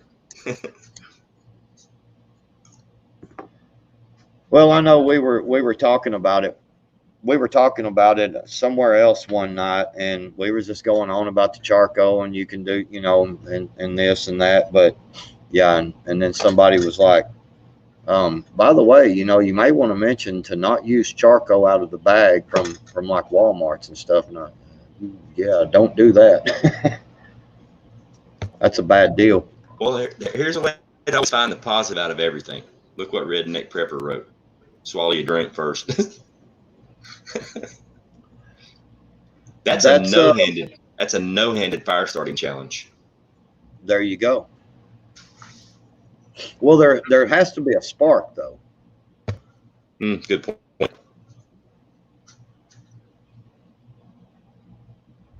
What the hell? Aqua Velva through loaf bread. Whew. Let me go tighten up my drink here for a minute. I I just got my first beer. Well, this was my first drink of the night. I just opened my first beer. I've been doing Pepsi all day long.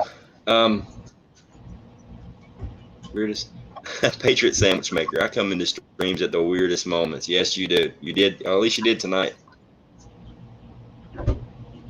Yeah, pet stores with the activated charcoal. Yeah, that works great for that. You know, and obviously that probably should be something that you want to throw in your bug out bag. You know, a Ziploc baggie or something full of activated charcoal or biochar. You know, the next time you do a campfire, you know, save some of it that you could use, you know, for your homemade water filtration system.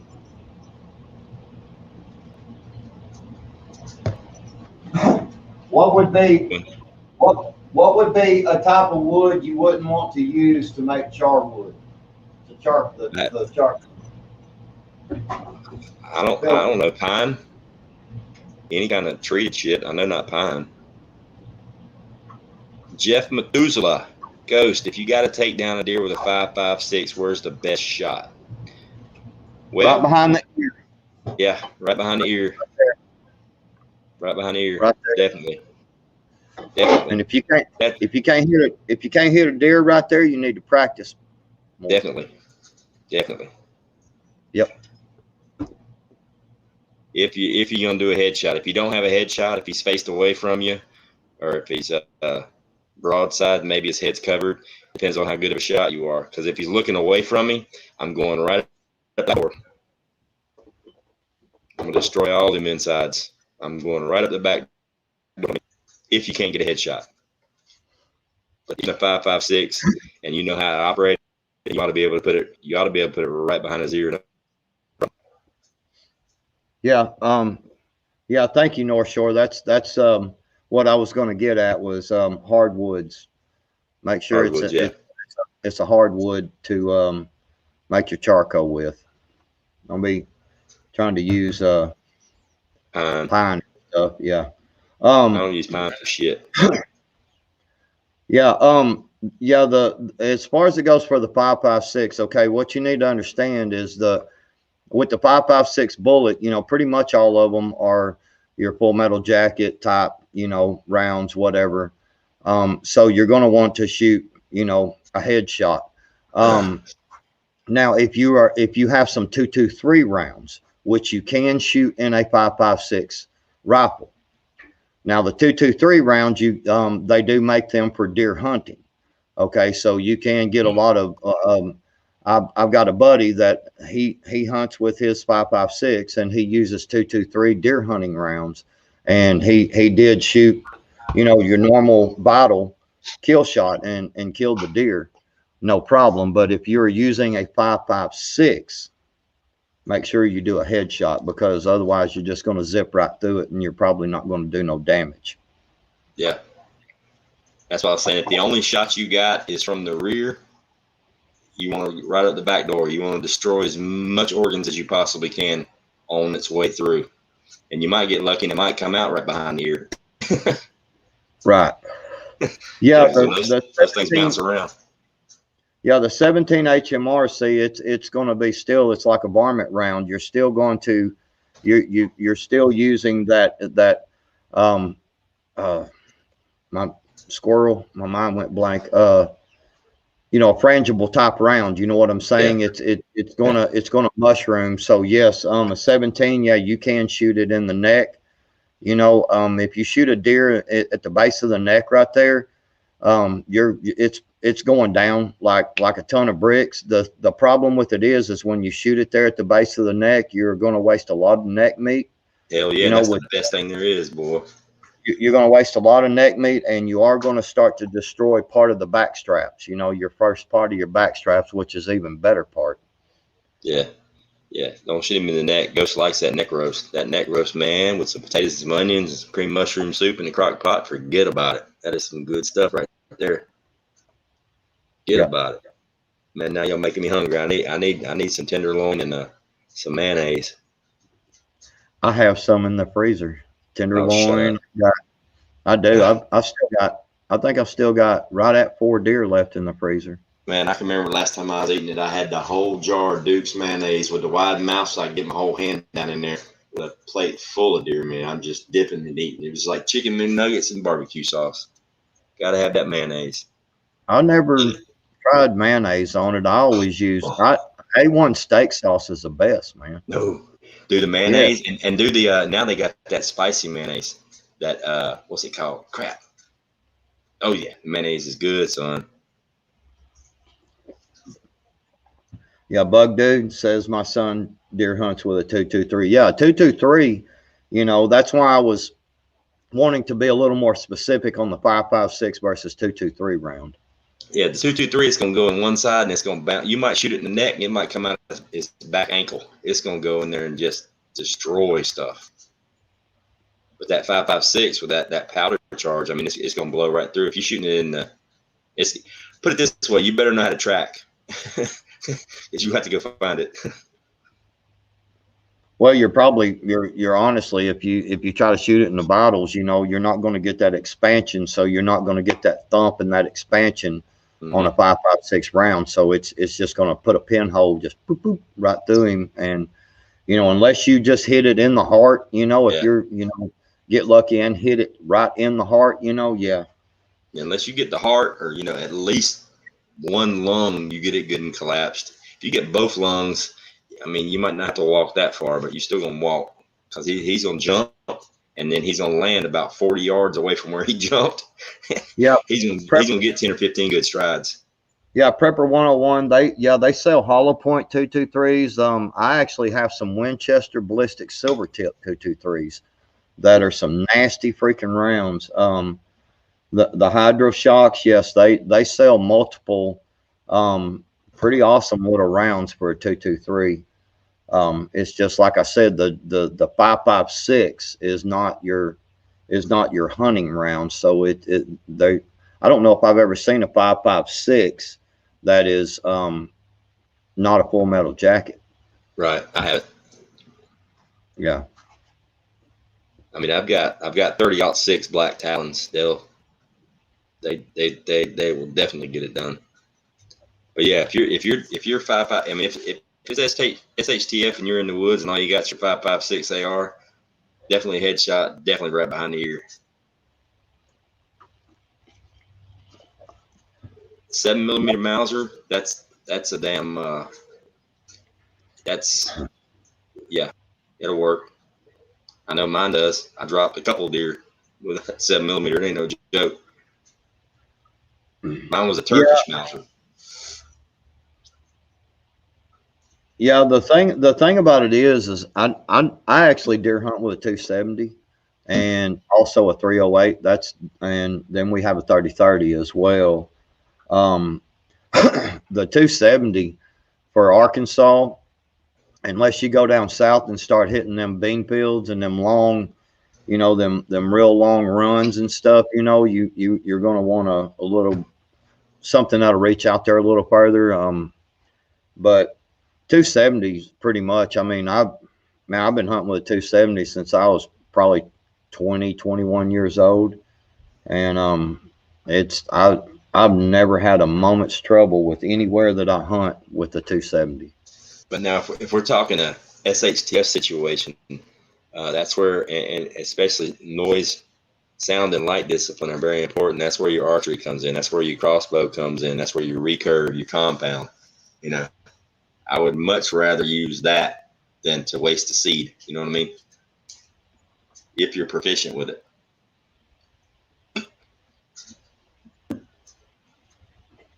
Yeah. That's and see that right there is just like what I was saying a minute ago with if you can't hit one in a headshot, then you need to practice more. And there he just said it again. Shot placement is key. And yep.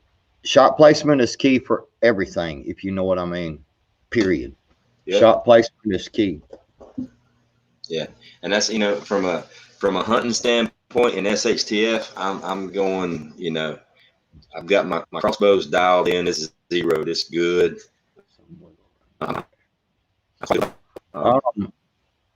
Well, hollow points are actually they're designed to really get that expansion, that that real hard expansion. And some hollow points you got to be careful with buying. There is some on the market called RIPs. They are very expensive, and they really are not that good of a round. Because I actually have a box of them right here. I'll show them to you.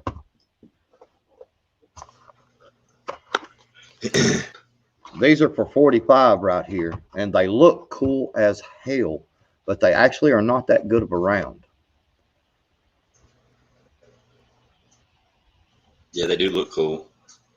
Yeah, they look cool as hell, right? But the problem with it is these little fins right here, they break off. Yeah.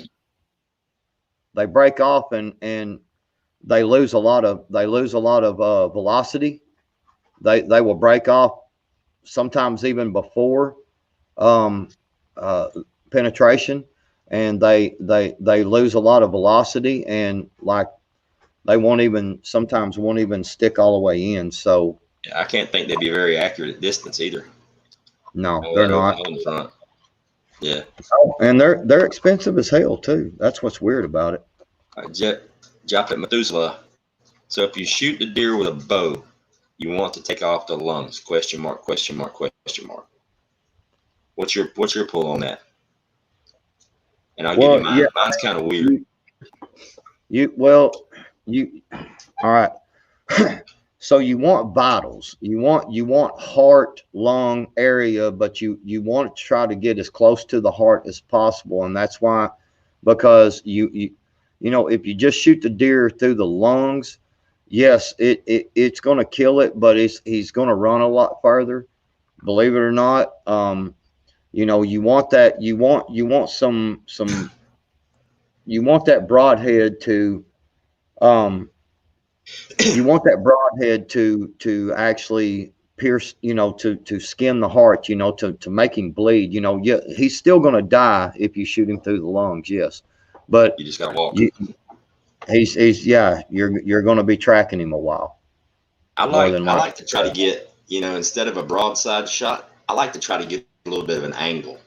I like to either come back to front at maybe a 45 or front to back at 45, because then you're getting more internal body surface on the entire length of that arrow as it's ripping through. So you're doing some crazy damage. There's a good chance you're getting liver.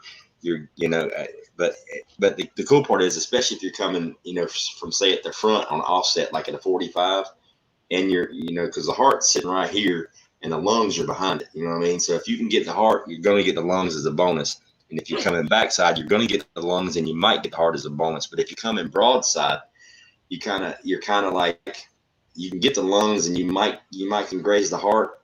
You got to be a real good shot with a bow to just go ahead and risk going just for the heart, because you got a whole lot of room below it and in front of it where you're not hitting nothing but meat.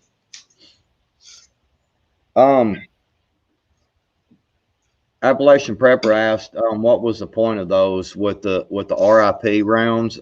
They were just supposed to be this awesome hollow point that if they hold together now, if they hold together and once they hit and penetrate in, they do bust up and they're made to do a lot of damage to a lot of stuff. The problem is them holding together before, you know, they don't always hold together. Yeah, that's a real good belly gun round. That's for a real good belly gun round. Something. Yeah. Yeah. Yeah. If you want to just make somebody suffer or something suffer, sorry, did I say that out loud? Yeah. Goes Prepper, how many lumens of light should I point at the deer before I shoot him? None. I don't. I just he turns and you drop him. If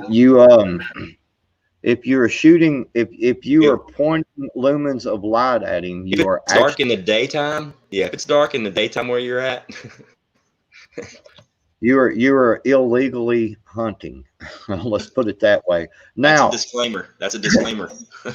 yes. Now, after SHTF happens without rule of law,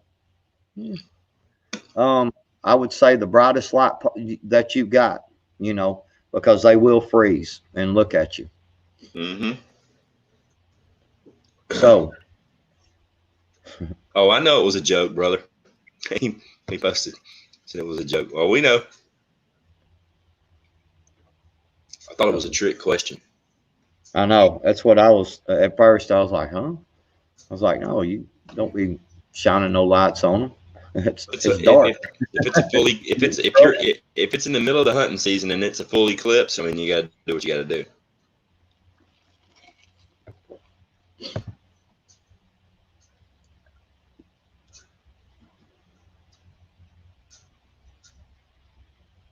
Yeah, unless I'm skinning deer. Ooh. Well, that'd be bad. Oh.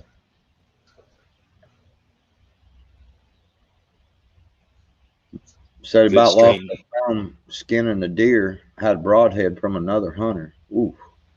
Oh. That'd be a bad deal. Yeah, it would. Good stream tonight, guys. Y'all been on my TV. Awesome. We're famous. Famous. And we got love rated twice. Feel like a prostitute. Yeah.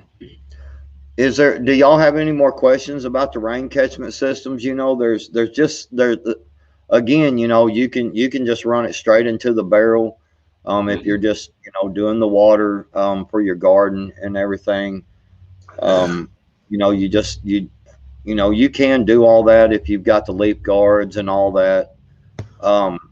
You know what I would say, when you get close to your barrel being empty and it's going to rain again, you might, turn it up on its side and dump it, and dump all the roof stuff off of it, just dump it out, just kind of keep it cleaned out. Like what my uncle used to do, like he has his for his garden and he has it coming right off the downspout and it just fills up and it's just for the garden. There's no treatment. If it's just garden water or even livestock water, don't waste your time with all this leaf guard bullshit and all that kind of stuff, okay? Because you don't need it. The garden takes however you give it to it, okay? But what my uncle would do is when it would get low, when he would dump it into his compost pile, and all those leaves and stuff that was settled at the bottom, he just dump it right into the compost pile and then set it back up. No, Gardener Josh, I wasn't never mad. I went out there and messed with Rudy Poot earlier, man. He was running at me and hitting the cage real hard, when I would walk by. And I kept sticking my foot up there. I do that to him every time, and he tries to flog me and I do it at the chicken run because the chicken run's not real tall that I've got out there. And so every time he tries to flog me, he leaps up and he hits his head on top of the cage. It's funny. And he finally quits. Good night, Carmen. Thanks for joining us. How do you recover the water from your rain catchments? A drain spout? Yeah, there's a spigot on the bottom. A ball valve.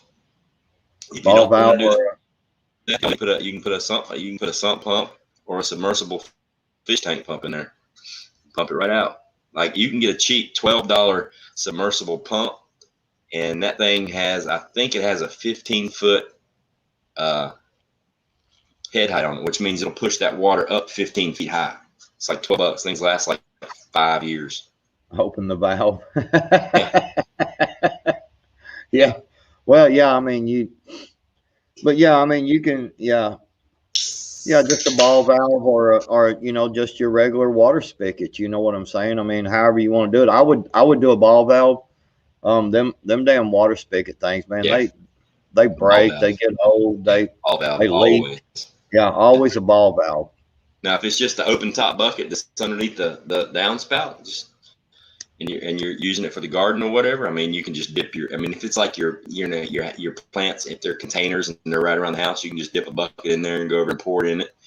You can put some height on it, get it up, 3 or 4 feet in the air, and put a ball valve spigot on the bottom and hook the garden hose to it. Enough head pressure where you can water through the garden hose. Yeah. Yeah, but just I mean, the thing installing is, go ahead. Installing a ball valve on the bottom of it, you know, I mean, you know, and like Prep and Plumber actually mentioned earlier, and that was a freaking awesome idea. One of the water heater drain, it's your water heater, you know, has a drain pan, and it's got a little fitting, and you can actually buy them replacement fittings, and it's just basically a male adapter is what it is, and it's just got a little nut that comes with it, and you can screw it on there, and then you can just put a little piece of PVC in there, or you know, and you could actually turn it around on my other way and have the male thread sticking to the outside and screw a threaded ball valve onto it. Bam, there you go. Yeah. A threaded PVC ball valve. And, I mean, the cool thing is any kind of water catchment system, it's going to take on a life of its own, depending on how you plan on using it. You know, and I'll post the links to these 3 videos I got saved, and there's 3 different ways to do it. And don't get me wrong, there's more than 3 ways to do it. And there's a whole lot of videos on YouTube of people that had a whole lot more experience than me. I mean, I told you about the one guy. He's got his whole entire house plumbed with rainwater catchment system with IBC totes. I mean, this guy went all out, and he don't have a water bill right now. And I mean, it's amazing. You know, he put the effort and he put the time and the money and the research, and he plumbed it absolutely gorgeously.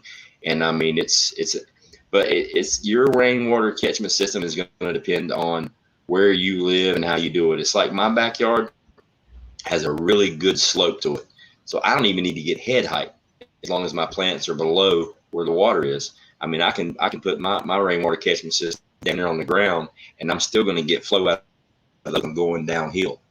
You know, but if I was in a flat yard, I would have to elevate it probably at least 3 feet, you know, to be able to water 5-gallon buckets and stuff. So it's going to depend on your situation and what you want to use it for. Like I said, if it's just for the garden and for livestock, don't worry about all this crazy filtration. You know, put the spigot right down there with a t-shirt, maybe a screen filter, and just let it rock and roll. Aloha, Steve. Aloha, Steve. He's from I never can pronounce them names. Hawaii. Oahu. Aloha. He's from Oahu. Aloha, Steve. Hey, I bet Steve's got spam. I bet he's got spam stored up. Mm-hmm. Them Hawaiians love their spam. I like spam. Oh, man. I like it when you throw it in the pan, really good and hot, the cast iron pan, and you get it like the crunchies on the outside. That's when it's good. Yeah.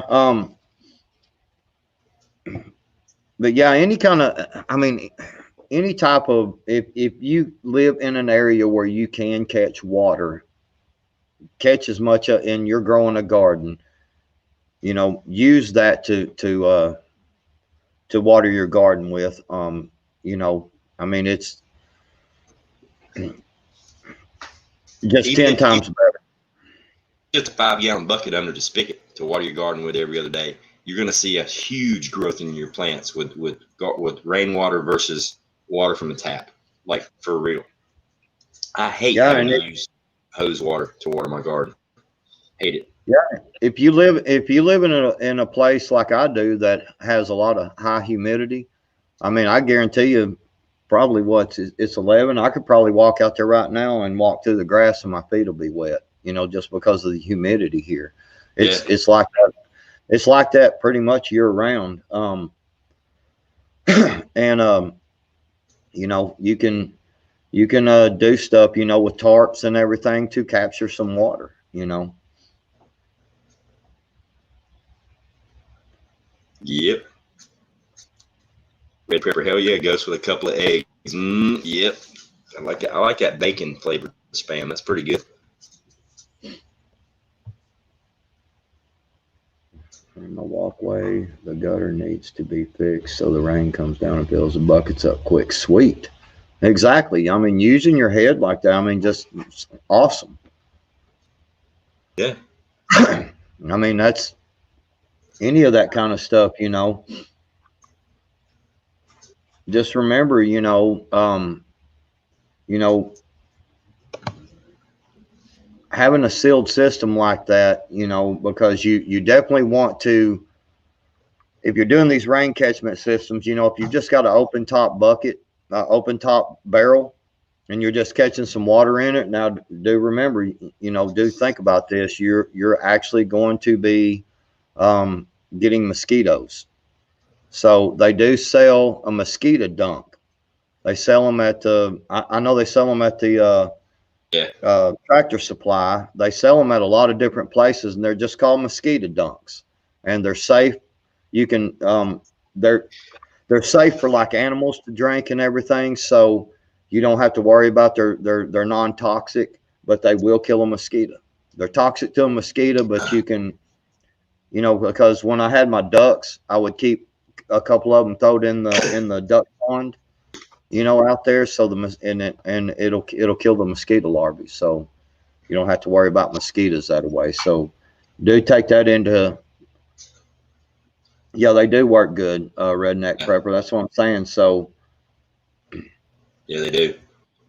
And it was funny when I had my aquaponics system in my sump tank, you know, the tank that I'm pumping from in the fish tank, because there is a possibility of getting mosquitoes there because the water is constantly being pumped, but there's always water in it. I just bought 50 mosquito fish off of Amazon. It cost me like $5. I had no mosquitoes, bro. As soon as that larva hits the water, the mosquito fish are eating it up. But that's, you know, for the garden, for your animals, just pour you some cooking oil on the top. Let it do that filter, or a t-shirt, you know, anything. All you need to do is just a barrier to keep the mosquitoes from lighting on the water. A t-shirt. Yeah. Even when it rains, you know, the oil's going to come back to the top. If it, you know what I'm saying. It'll bounce around, it's coming right back to the top. That's honestly, out of all, that's probably going to be the most efficient and the most the healthiest way to keep mosquitoes out. Did I see somebody say twerk?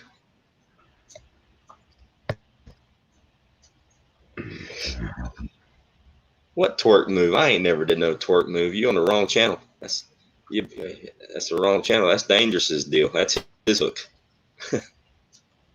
Here's the thing, Hoot Owl. I eat a lot of garlic, and mosquitoes do not fuck with me. I don't use a whole bunch of perfumey soap and all that stuff. I don't use any beard products. Whatever I wash my ass with is what I wash my beard with. I don't get all fancy with that stuff. I don't have mosquito issues, like for real. But I eat a lot of garlic. I put garlic in everything. I'll put garlic in scrambled eggs. I don't care. I love it. Yeah, I eat a lot of garlic too, and I don't have much of a problem with mosquitoes messing with me. But like when you go fishing at night, during the summertime, spring and summer, I love night fishing. And especially during the summertime when it gets really hot, you know, I'll go, you know, 12, 1 o'clock in the morning and fish, you know, till a couple hours after daylight. You can just take some bounce dryer sheets and just take and tuck it right under your hat right there, and the gnats and mosquitoes will leave you alone. They don't like it. Holy shit, Laura, you're allergic to garlic? Oh, that's horrible. I don't even know if I could survive if I was allergic to garlic. Like for real. It goes in everything I eat.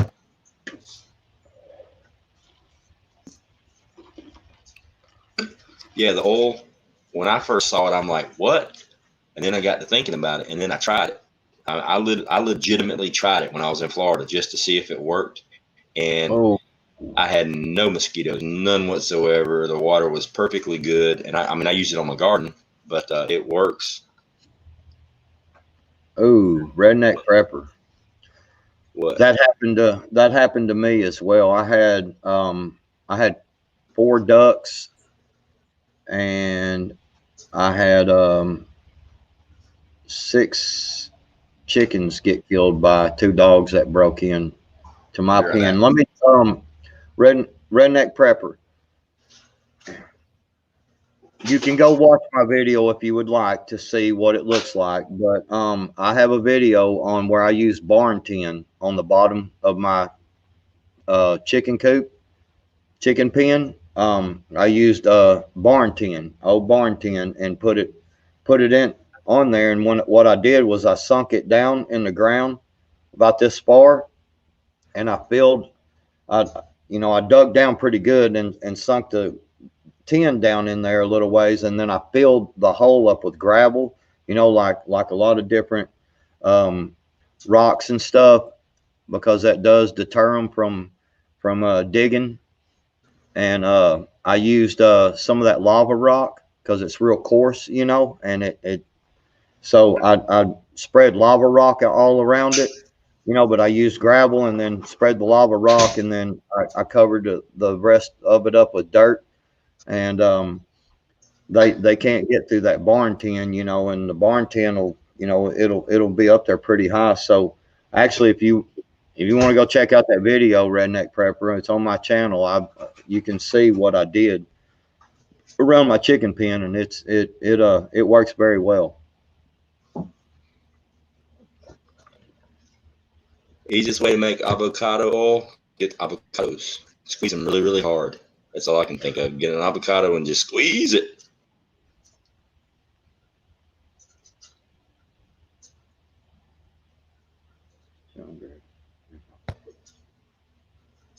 Ghost and Backwoods. Mosquitoes eat me alive. If I miss spraying a toe with OFF, they will find that toe.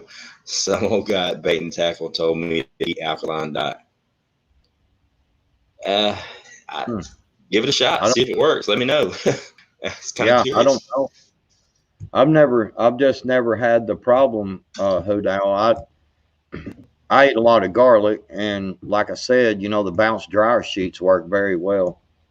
I mean, I was always told that they're attracted to the carbon dioxide that you're breathing out. So if you've got that garlic, and it's also pumping through your pores, and when you're sweating and things, that's what I was always told, that they come through your breath, your carbon dioxide. So if you funk it up a little bit, they'll eat them. Right.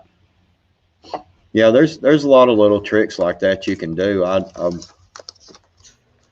don't know, about the alkaline. I have no idea about that. Me either. I would be curious to find out if it's true or not. Give it a shot, Al. And let us know. Yeah, we burn some of them mosquito candles sometimes in the boat too, because we fish at night, Yeah,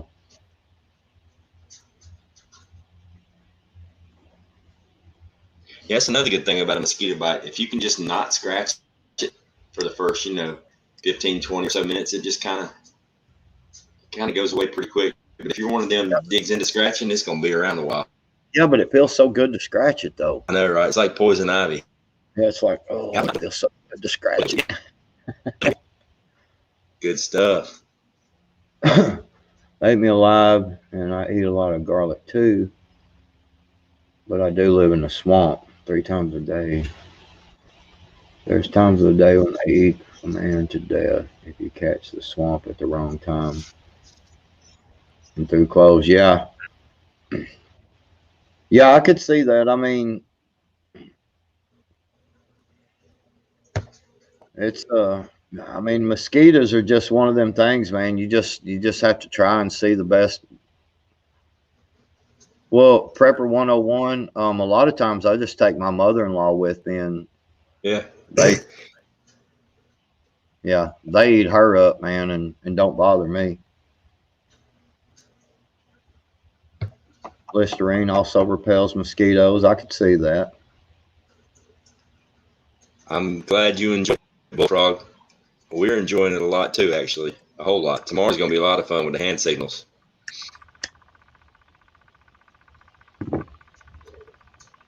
Yep. And that'll be on Backwoods channel tomorrow, guys, not mine. Backwoods. I do Fridays, he does Saturdays. And then we alternate Tuesdays. Yeah. Yeah, we're gonna go over a lot of hand signals and different ones, and I'm gonna try to come up tomorrow at some point, and tonight probably, come up with some that are going to be a little more important than others, some that might not be as important. I'm sorry, that comment's got me cracking up. God, I've seen. I tell you what, some of them old swampy lakes that I go fish at night. I, I can agree with Prep and Plumber on that. They're man. You know, I never tried it, but I know I do the mint plants at the garden to repel bugs. I bet you money that they would have an effect on mosquitoes. The peppermint and spearmint plants. Guarantee it. I bet if you went over to a peppermint plant or spearmint plant and just rubbed a few leaves and rubbed it on you, I bet you it would. I bet you it would have a really good effect.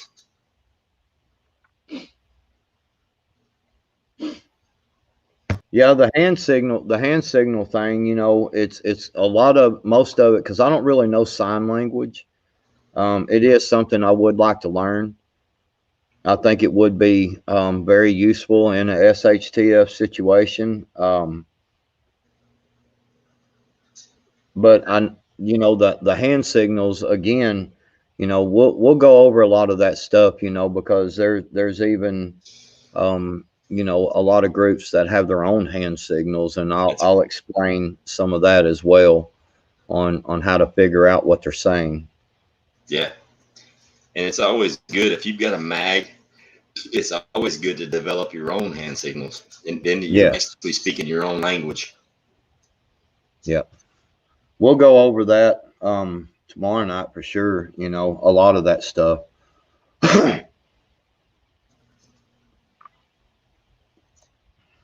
Eucalyptus helps with mosquitoes.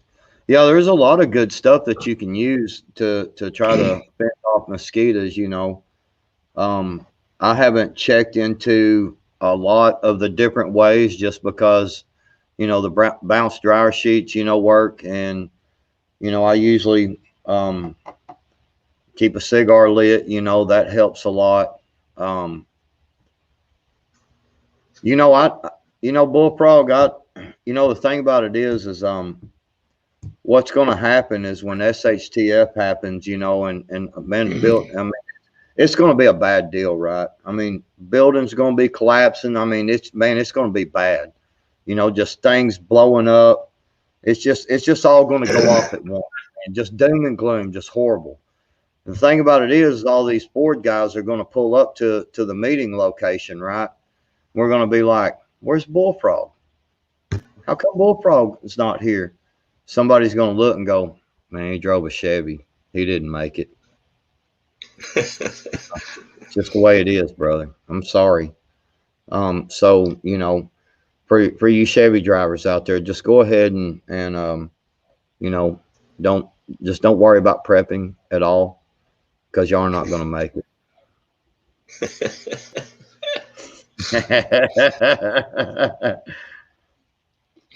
Always be prepared. I have arthritis in my hands and fingers.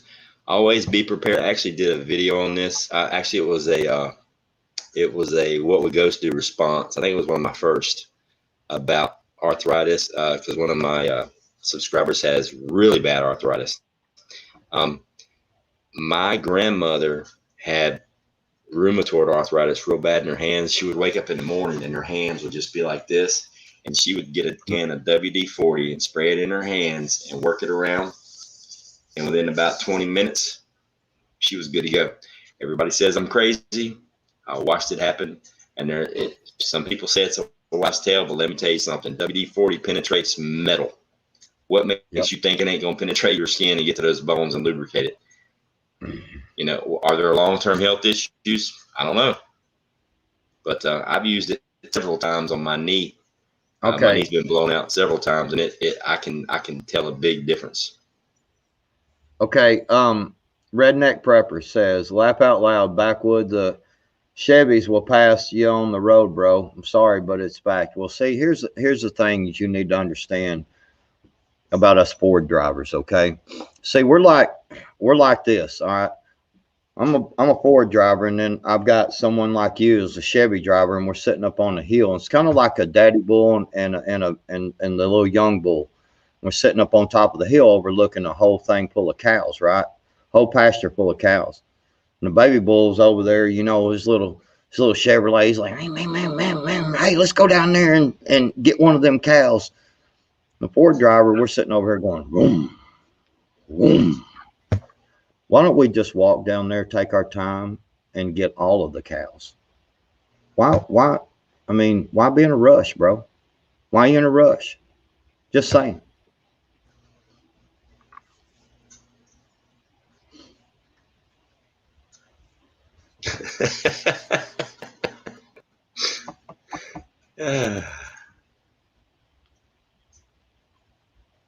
All I know is if it gets me from A to B, that's all I need to. That's all that matters to me, man. I'm just telling you. It's a bicycle, a Toyota, a Honda, whatever it is. If it gets me there, it gets me there. We got. Hey, I'm gonna tell you right now, we got a Kia Sorento sitting under our carport and a Acura STX or some little sports car sitting in the driveway, and then my Ford truck. We had we just traded in our Kia Sorento about 6 months ago. It had 200,000 miles on it. I think it was miserable, man. You know why we've got the Kia Sorento, by the way?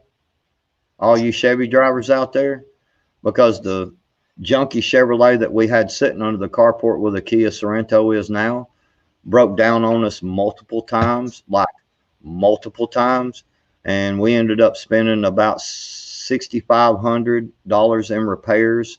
And when I traded it in, it barely pulled itself to the dealership because the transmission was going out, and it was going to cost us $5,000 to fix that. Good night, Lily. We'll see you, Lily. Thank you. So that's why we have a Kia Sorento sitting under the carport right now. We got tired of redneck prepper. I should be myself, K10. We replaced the charging system, the heating and air system on it, or the air conditioning system. We replaced the battery. We had to replace the injectors on it. We replaced. There was something wrong with the drivetrain on it. It was, I don't know. It was something was wrong with it, and we went through 3 sets of tires pretty quickly, and they finally figured out what was wrong with it. And that it cost us a lot of money for that as well. It just seemed like, every time we would take it to the dealership to get something fixed on it, they'd be like, well, this particular thing is not covered under warranty, I figured out what it was. You probably parked it too close to that damn Ford and it caught something.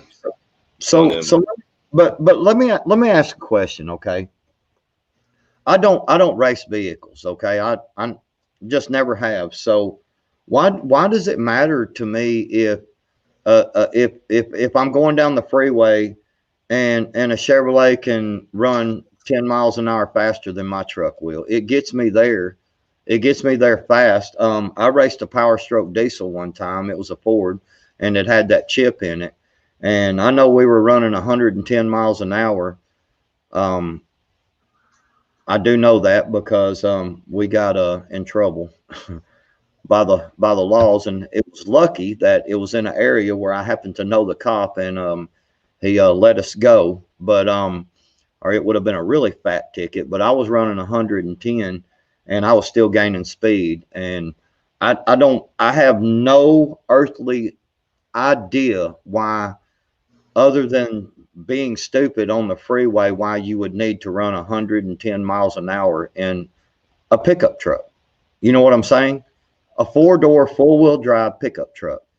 And I had a 19-foot Bass Cat with a 200 horse on it, and I never found a boat ramp that I could, that I had any trouble pulling the thing out of. And so, I mean, it got 21 miles to a gallon while I pulled around that bass boat. And by the way, I didn't have to take my stuff out of overdrive either. Pulled it around just fine, and it's still the truck I've got now today. So, I mean, so I don't know if I was going to build race cars. I might look into stuff deeper. I don't know, but I don't race. So, Hey, Lake. Hey, Lake, what's going on? nerd.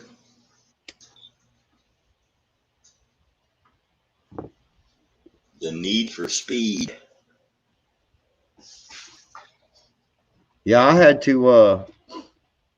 My need for speed was two different ways. One was illegal drugs, and I quit them a long time ago. I'm working on about 18 years clean now. But the other one was four wheelers, and I raced four wheelers through the woods for a long time, and dirt bikes. Started out on dirt bikes and then went to four wheelers, and yeah, so it was you know, when you run 70 and 78, I think was one of the GPS things, running 78 miles an hour through the woods where the trails not very much wider than your four wheeler is. Yeah, there's your adrenaline rush right there. I can promise you. Yeah. Trish Wiley, man, that's awesome. Congratulations. It is. Yeah. 2 years. Yeah, Awesome. it's hard. That first year was a son of a gun. I'll just tell you, it was hard.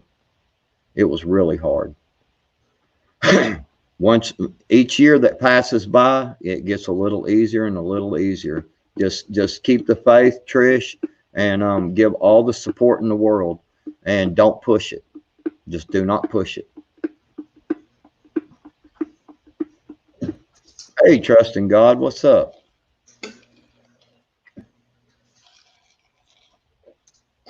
But yeah, what do you think about what Matthew McConaughey said and what Biden has been saying, including the one about that? I think he's just as fucking stupid as the, yeah, you know what I think. I know Matthew McConaughey. That's the real we the people right there. Yeah, I know Matthew McConaughey. I've met Matthew McConaughey several times. He is a worthless piece of, yeah. Yeah. They're they're idiots. We the people is we the people. No government. What the hell's wrong with people, man? That's why I don't even watch that crap, man. That's the first I actually heard of that, but I don't even watch that crap. They're idiots. No, trust in God, I can't tell you how I feel because I ain't trying to get this live stream yanked off of here. Boy. But just go in your mind, go really, really far right, and then take 3 more steps. Just go as far right as right goes, and then walk a little bit more. That's how I feel about it. Cut the weeds out of the way and go a little further deeper down in there, go a little deeper down in the backwoods. Go as far right goes, and then a little bit further, and you'll see me down there. But we're talking about water.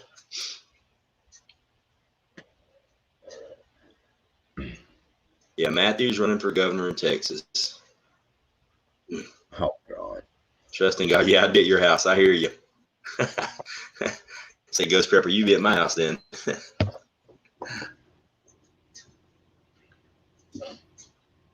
Yeah, just guys, like I said, guys and gals, I mean, seriously, on the water thing, just go get a live straw, a Berkey, whatever you can get your hands on. Get some water filters. Get a Berkey if you can. I mean, just save the money.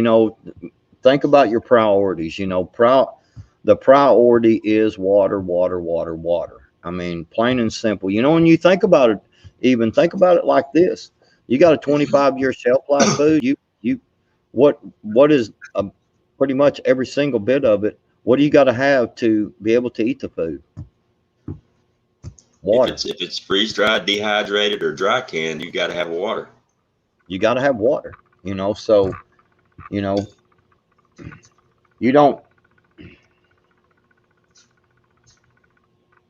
You definitely don't want to be putting bad water into your food, because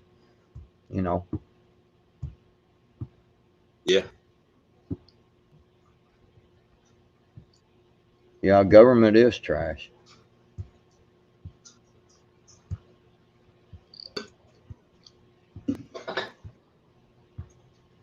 No, and Bruce Jenner said he's going to run as a Republican. Really? Yeah. Good luck getting that endorsement. He can't even figure out what bathroom to use. No wonder.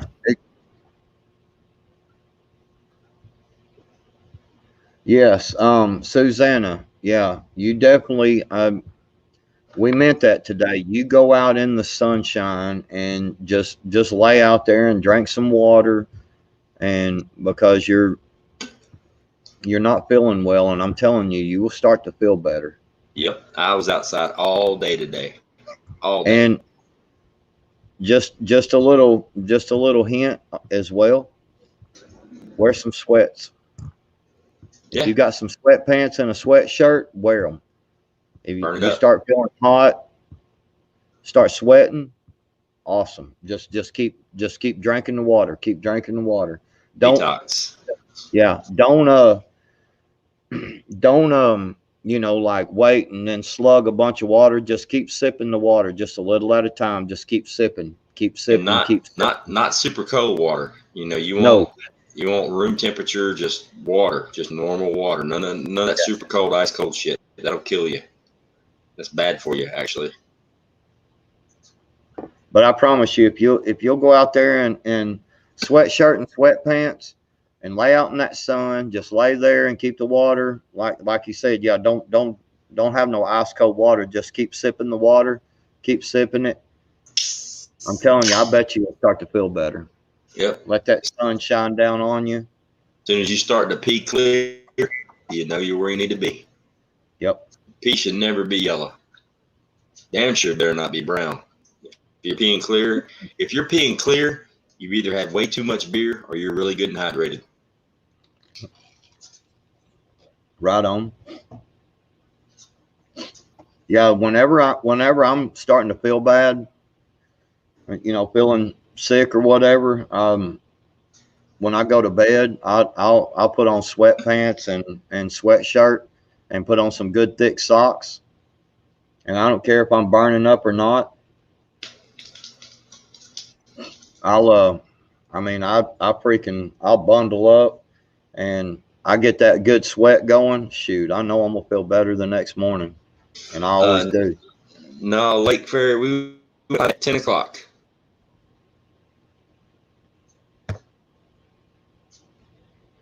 We went live at 10 o'clock. We go live on Tuesdays. Tuesdays are 8 o'clock. Friday and Saturday are 10 o'clock. As of right now, yeah. Tuesdays are at 8. Friday and Saturday are 10. Yeah, Rip Curl. Yeah, that's what we've been talking about. Pretty much all night is the rain catchment systems, and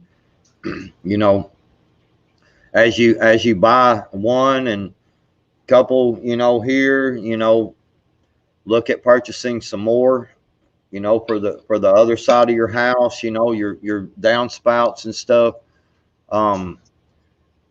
If you don't have gutters and you can't afford gutters, then get you some tarps. Get you some tarps and tie them suckers up. Figure out some way to tie them up high, and funnel them down into use something heavy to kind of make a V into it, and some T-posts. I mean something to tie the other end and make a V out of it, and funnel that water off. Catch water. There's actually a channel, and they live in Arizona. They live out there close to where Dangerous lives, and it's a man and a woman, and they live off grid, and they live 100% off of rainwater, and it only rains like a couple times a year. And he has built this system. He's got cisterns, and he's got above and below ground water storage, and he's got an earth ship home, which is awesome, by the way. But he constructed 10 roofs on his property, 2-3 feet off the ground, to collect all this water. And it only rains like 4 times a year out there, for like 4 days a year, just a few inches at a time. But he has so much rain collection potential with these different roofs. Like even his greenhouse collects water, his house collects water, and he's got these roofs set up to collect water. And he uses the billboard rubber, and he made basically a small pond on his property, and he lined it with the billboard rubber, and he's got ditches running to it to collect all the water. That's what he waters his plants with. But he survives all year long on nothing but rainwater in the middle of the desert. It's awesome. I'm trying to find that channel. I got to find it again, but it's really awesome. I mean, you're talking, they get like, what, 4 inches of rain like the entire year, and he's living his house on rainwater in the middle of nowhere. Yeah, and it is illegal to catch it in a lot of places, and that's just, see, that's where you need to go into. I don't want to dig down into politics and everything, because it just, but that's where you need to go and start getting people at a local level and start freaking pushing people, and that, because that's all it is local level politicians sitting up there making decisions for you, telling you that you can't collect rainwater because they say it has something to do with the water table, and they're full of piss and vinegar is what they are. They have no clue what they're talking about. They're butting their heads into shit that don't belong. Yeah, it's illegal. But here's the thing about illegal. It's only illegal if you get caught. Exactly. It's completely legal all the way up to the point where somebody finds out about it. Read into that and figure out how to do it that way. You know what I mean? Yeah, it's the off-grid desert. Yeah, Bug Dude, it's the off-grid desert farming guy. Dude, he's got an orchard growing in the middle of the friggin' desert. Like, he's growing crazy stuff. Him and his wife. I mean, it's awesome. It's a really cool channel.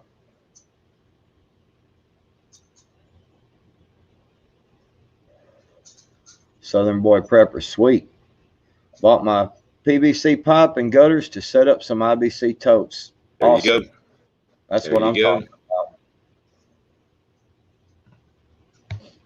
Yeah, that's the whole thing, Japid. If you look, you can put up some freaking tarps or something, I mean, hide it, whatever, put your spigot that you're gonna get your water out of, or unless you're just gonna dip buckets out, but put it over next to your spigot that comes out of your house, so it looks like you're, I mean, nosy neighbors. I mean, tell them to go kick rocks, pound sand.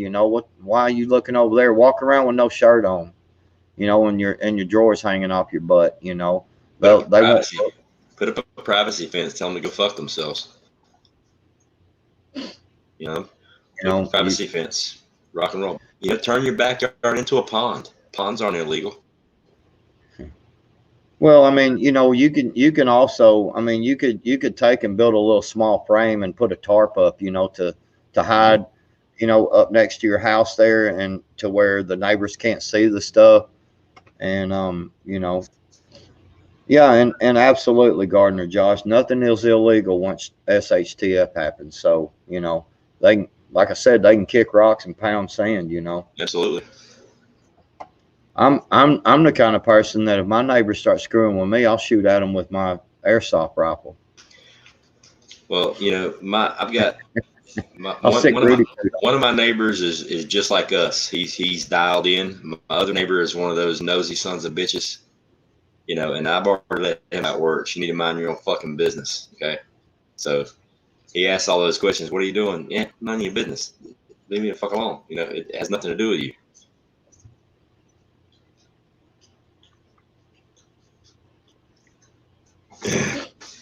Yeah, I hate nosy neighbors, man.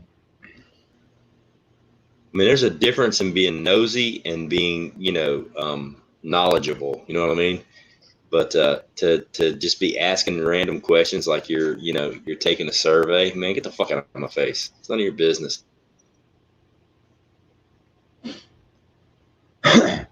Yeah, see, it really irks me, man. You know what really tans my hide is a neighbor over there that is paying for their property and I'm paying for mine, and then they want to try to butt into what I'm doing on my property. And as long as I'm not going to blow you up, you know what I'm saying, doing something that'll blow us all up, and as long as I'm not doing something that's going to, kill us all or something. You know what? I mean, it's none of your damn business what I'm doing over here. Yep. Stay out of my yard, I'll stay out of yours. I figured trusting God was still listening. Oh yeah. Well, he did that the other day. He's like, you know what tans my hide? So we all did it. We went around the panel talking about what tans our hide. That's what tans my hide, trusting God, is nosy freaking neighbors. And I'm saying it loud enough because I know they can hear me. Because my shop building, you can actually hear through it.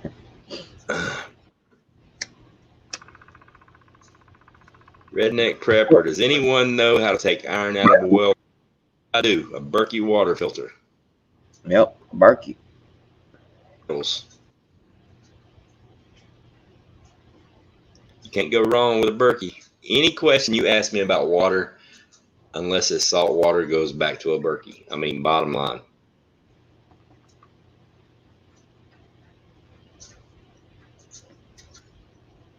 Yeah, I don't know.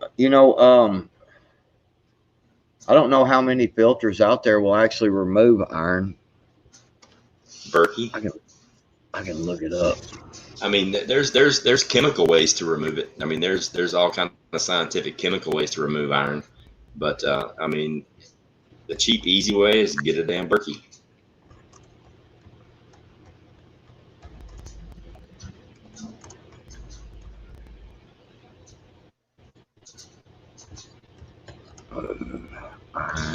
I type so slow.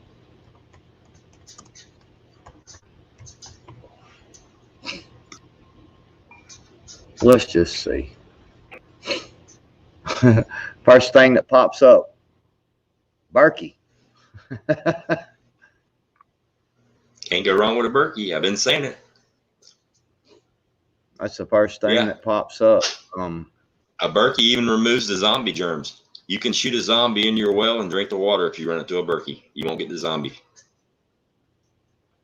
7 best iron filters for well water of 2021.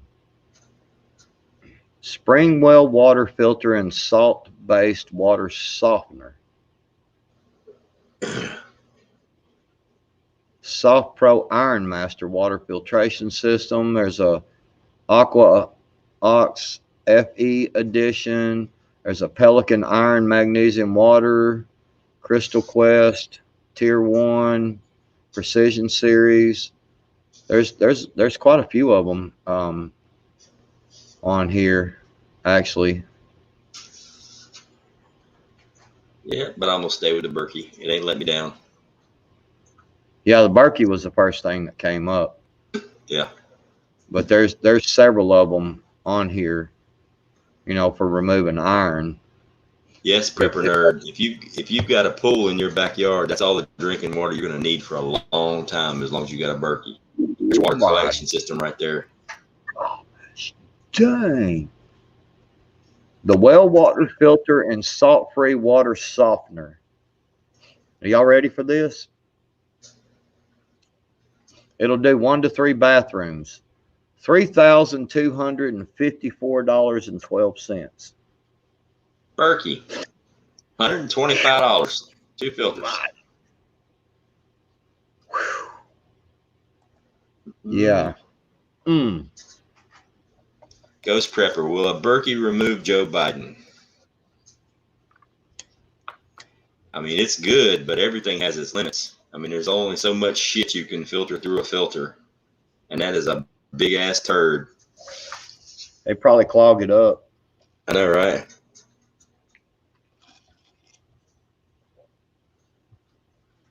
Rose Young says, I buy iron out. It works great. I live in a lake area where we have high iron, I guess. I use along with the salt filters. So it looks like you can do I don't know what iron out is. It sounds like a chemical. Yeah. I'd rather just put it through the Berkey and not have any kind of chemical anything. You know, keep it as clean and natural as possible. I mean, if you've not ever had a glass of water from a Berkey filter, you've never actually tasted what water is supposed to taste like. That's the crazy part. You think water tastes a certain way, it doesn't. When you get a glass of water from a Berkey, you're going to go, wow. You can't say you don't like how it tastes because it really doesn't taste like anything. It's just clean, clear, awesome. Yes, Berkey filter algaecide from my pool. It filters out nuclear waste, brother. A Berkey filters freaking everything. Almost everything. I was just when I kicked back, I accidentally double clicked there and hit the button to kick back too far. I'm gonna have to call Ryan Upchurch, man. We're buddies and stuff. But he went live, man. He's stealing all of our subs right now. Who? Ryan Upchurch. Oh. He's playing a video game. Oh. I accidentally clicked twice instead of once. You know the country rapper. Oh, gotcha. The Crapper. The crapper. Yeah. I actually like Ryan Upchurch though. Yeah, I mean, my whole thing about neighbors and nosy people is just stay in your fucking lane, man. Stay in your lane. Don't worry about me. Worry about you. Nikolai. Alexa, look, I want to. We said this earlier. I want to make sure I'm very clear on this. This is my particular opinion on this. Is any water filter that you got is better than nothing.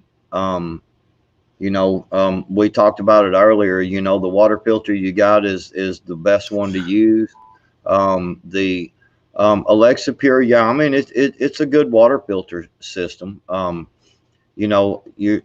You're just talking about, on the high end, your Berkey is your best, but yeah, Alexa Pure is fine. Your Sawyer Mini is not a Berkey, but it works great, so I mean there's just a lot. Yeah, I mean Alexa Pure is fine. If you can afford a Berkey, get a Berkey. How much is Alexa Pure? How much does that cost, Alexa Pure? I'm gonna say they're. Let me just look. Alexa Pure.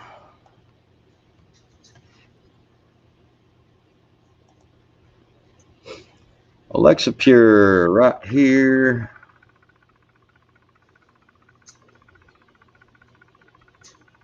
Alexa Pure water. Amazon water filtration. Oh, Alexa Pure is about $129. So it's actually the same price as a Berkey if you just get the filters and build it yourself, and it's 3 times as good. Yeah, get a Berkey.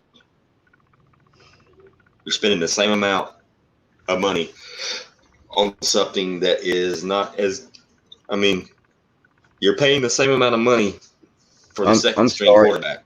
I mean, that's the second string quarterback. Well, my deal's loading slow here. That's the filter replacement is 104. Let's see, it's $129 for the filter, and for the stainless steel water filtration system, 5,000 gallons, it's $197. It's cheaper to go Berkey.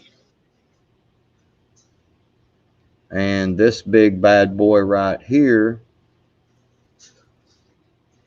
the whole complete system, everything to get everything is $317.50, and it says it removes up to 99.9999% of 200 plus water impurities, including lead, bacteria, viruses. Get out of here! What are you doing, stupid bug?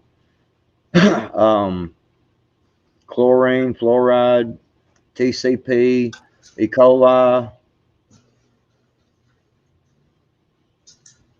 So yeah, Alexa Pure is. I mean, it looks like it's a really good filter system. Yeah. I'm still staying with the Berkey. I mean, the Lexapure, I mean, obviously Lexapure is good, or at least that's what they're advertising. But I built I haven't mine. seen Berkey under $199. Laura, I built mine. I ordered the filters, the Berkey Blacks. I got them a while back. I got them for right around $100. They're about a buck and a quarter now. I got the Berkey filters myself, the replacement filters, and I built my Berkey out of 2 stainless steel pots I got from Walmart and the little Berkey spigot. You know, I've got less than $130 in my Berkey, and it works great. When normally I would have spent $600 for the really big Berkey. And I actually posted a video on my channel if you want to see how to build one. It's really, really easy. Like literally, it takes about 15 minutes to build one. Yeah, it looks like 5,000 gallons for the Alexa Pure. And oh, quit it. Stupid ads. I hate ads.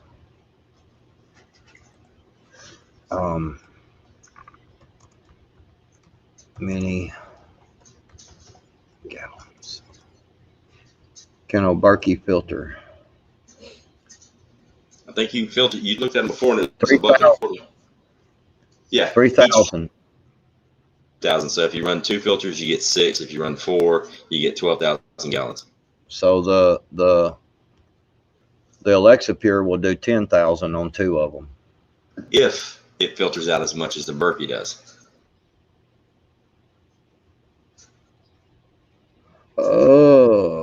It says 99.9% up to 200 different things. But I think the Berkey filters out 99.9% of everything except a couple of things.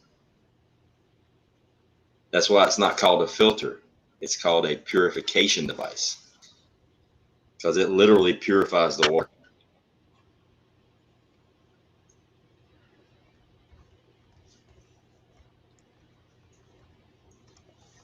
Well, let's just I don't do know. a It'd be kind of good. It'd be kind of good to get one of each and run some water through it, and then send that water off to be tested somewhere to see how pure it is. You know what I mean? That'd be kind of a really cool deal. I don't know how to make that happen, but that would be like to see if somebody compared an Alexa Pure to a Berkey to see which one is actually the best. I could be wrong. All right, here's a comparison rate. The Alexa Pure Pro water filtration system and the Big Berkey water filter.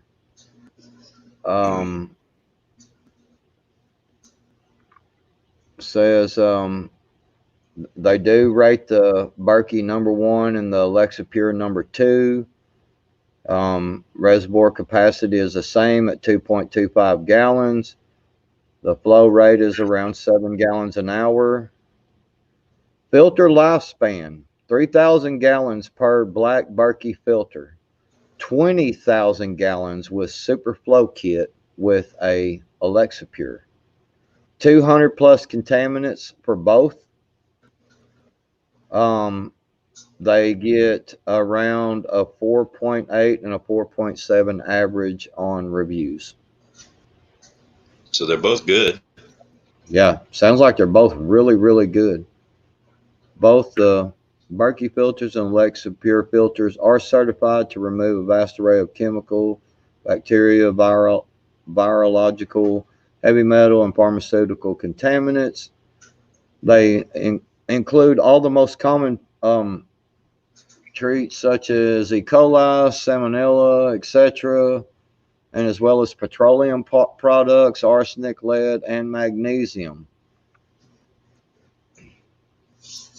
Sounds like you can't go wrong with either one.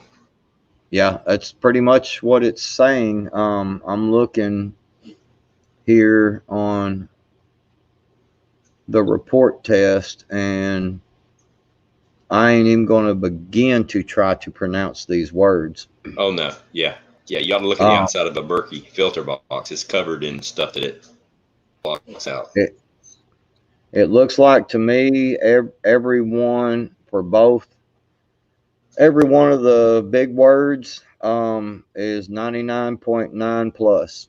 Yeah. Every single one of them qualify for 99. So it looks like to me that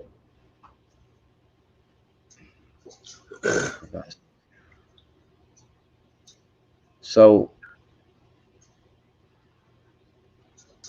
the Berkeys are a little more expensive.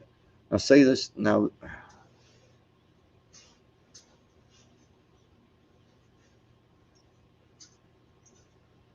Now it's all right. So capacity and flow rate, it looks like the Berkey filter elements provide a 7 gallons per hour flow rate compared to Alexa Pure's 9.2 gallons.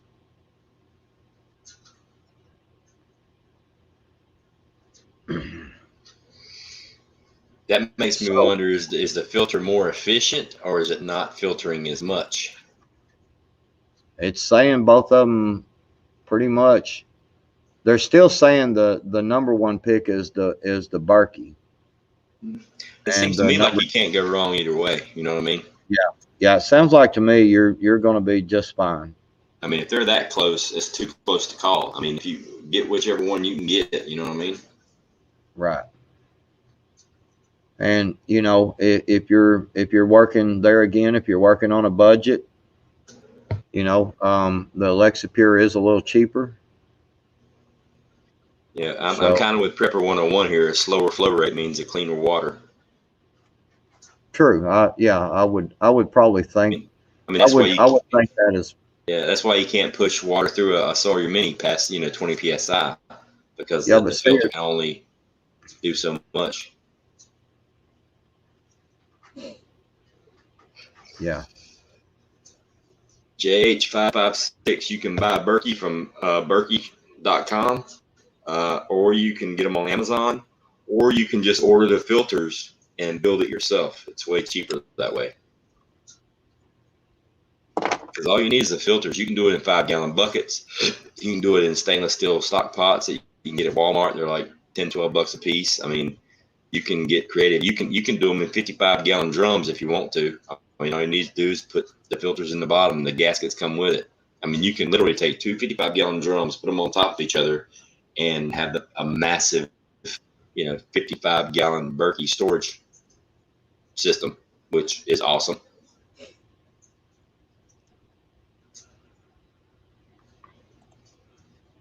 Yeah, it looks like.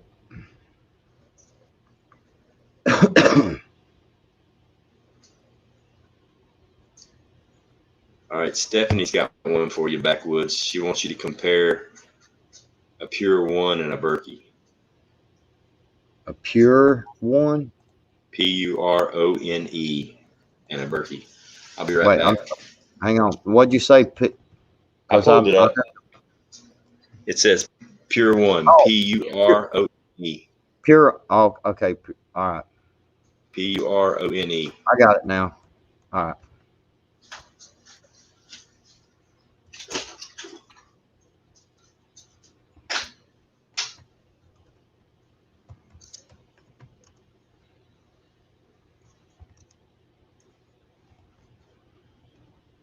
Berkey system. All right. Let's look and see which one is better.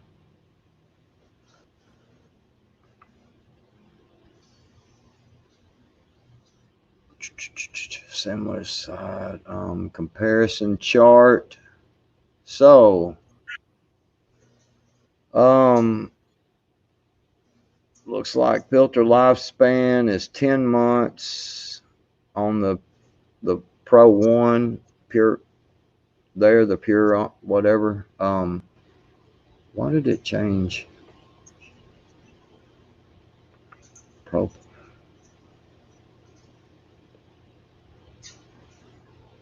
I hate when it does that. Stupid thing changed it.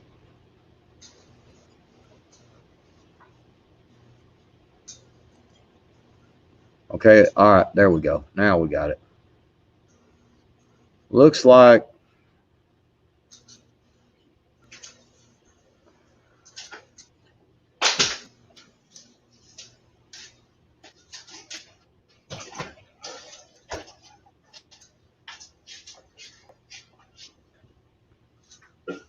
All right, here we go.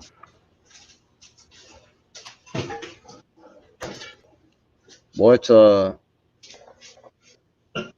picture filter. Looks like it's not year one cost, aluminum.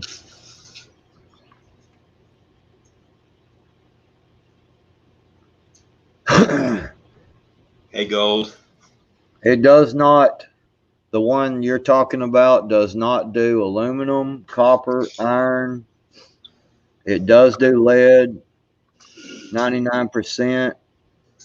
Mercury, 92%. The pathogenic bacteria, no, it does not. Parasites, no. E. coli, no. Arsenic, no. Fluoride, no. Chlorine, yes. MTBE, 96%. THMs, 98.5. Nitrates, no. Yeah, so it's not even close. Yeah, it's not even close. Yeah. Not, I mean, yeah, not even. Yeah, I'd put that pure one on Facebook Marketplace and take that money and put it towards a Berkey. It looks like replacement filter cost is $156 a year. Mm-hmm. Yes, that's what it I get rid says. of that. Yeah, that's a money pit right there. Replacement filter cost on a big Berkey is $13.89 per year. That's for your average water consumption. Yeah.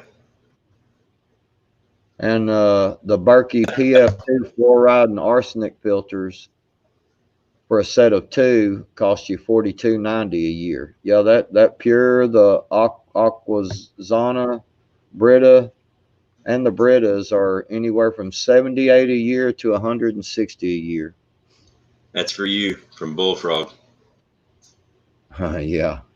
I mean, hang on, this stupid thing's popping up. Hang on, let me get back to it here. All right.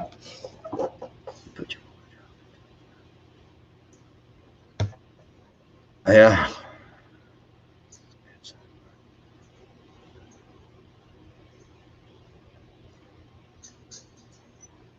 Huh. I don't know anything about that.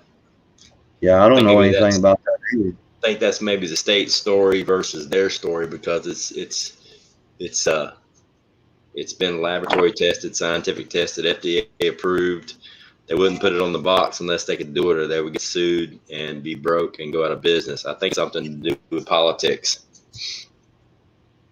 I'm sure it is.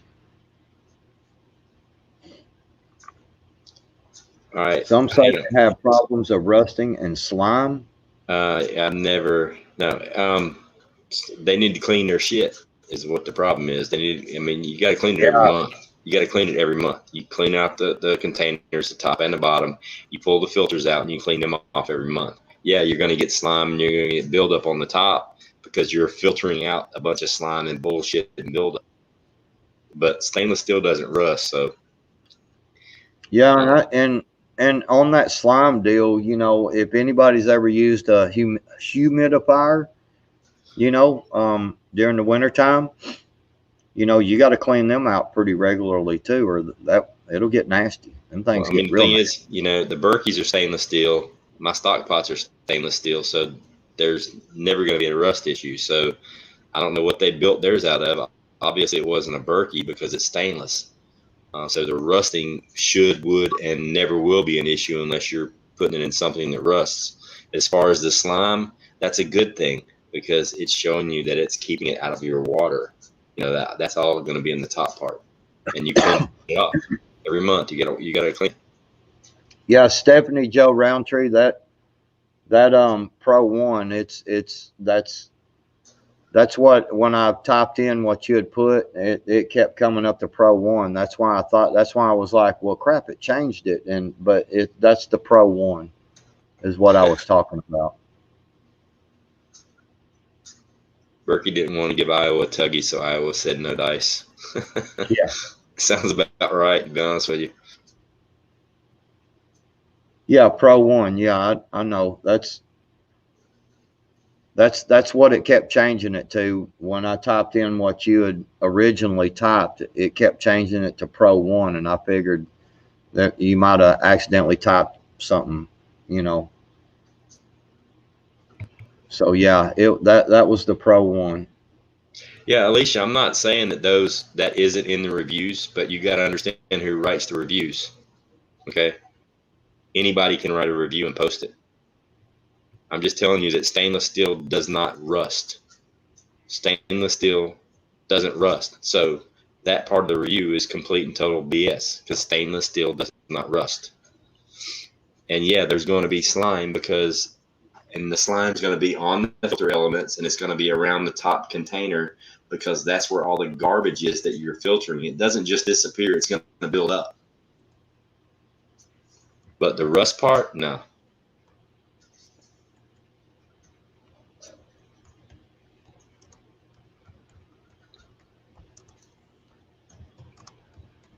No, you can't put Berkey filters in your Alexa. I don't know. I mean, maybe you could jerry rig it and it would work. I'm not really sure. I've never had an Alexa.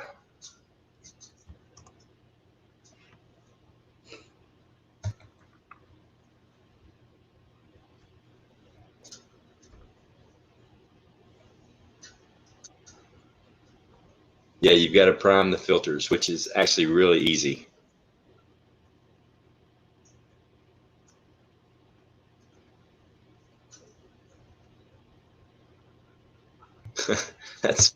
That's a funny one. I've seen people leave a bad review on a product because the box had too much styrofoam in it. Yeah.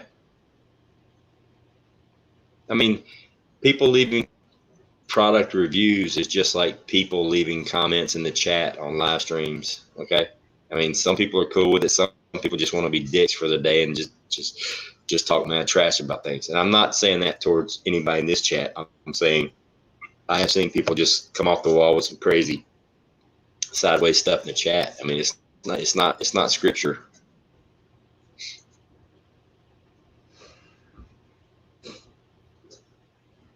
That's right. You have to scrub those charcoal filters, rinse, and put back in. Yeah, you got to get the gunk off, Lake Ferry. I mean, you do it once a month. Actually, you can do it even sooner if you're really pumping water through there, and it depends on how dirty your water is that you're filtering. I mean, if you're really putting some gunky water through it, you may have to clean them every week or every 2 weeks. The redneck prepper and then prepper 101s. God dang.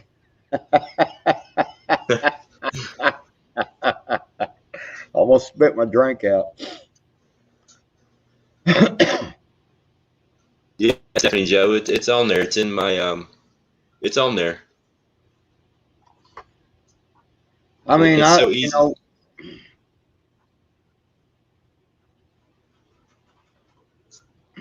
yeah, I mean, listen, they've been okay.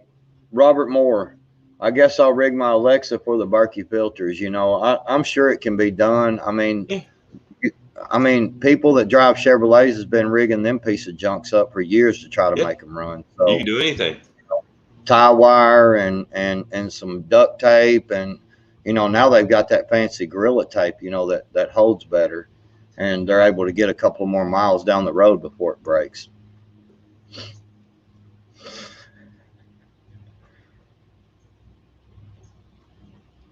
What? Larry Brown says, I see one guy posted that California won't let Berkey into their state anymore. Wow. What the crap? Well, I mean, you got to think about it. It's a liberal state. Why would they want you to be self-sufficient? You got to live off the system.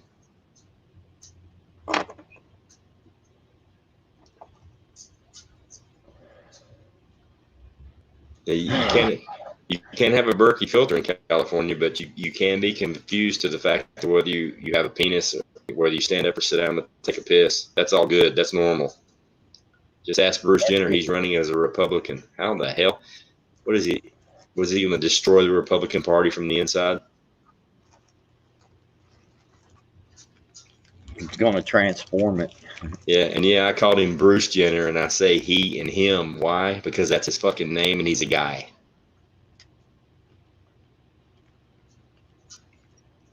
Right. That's crazy, man. What? Just not being able to, you know, not being able to have, just not being able to have the, water filters and stuff like that. I mean, who, I mean, what kind of sick person, what kind of sick in the head person sits around and goes, you know what? We don't want people to have water filters in their house. Yeah, they can't have clean water. They Filtered got to water. get the water we give them. Yeah. Yeah. I mean, yeah, oh my gosh.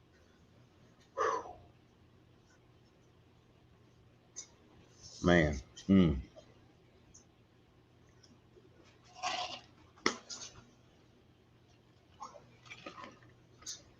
But what are you going to do? I don't know. What do you do? I'm going to keep drinking water out of my Berkey, and if I decide to move to California, it's going with me. Yeah, that's something that I would do is find me I would find me somebody that lived outside of the state and have them ship it.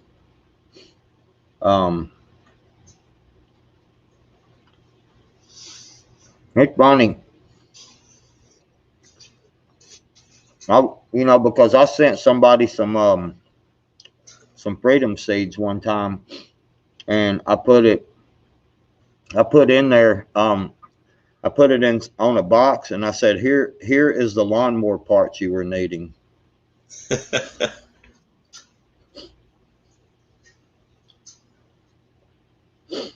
Northern Girl Hobbies, what's up? Northern Girl, hey.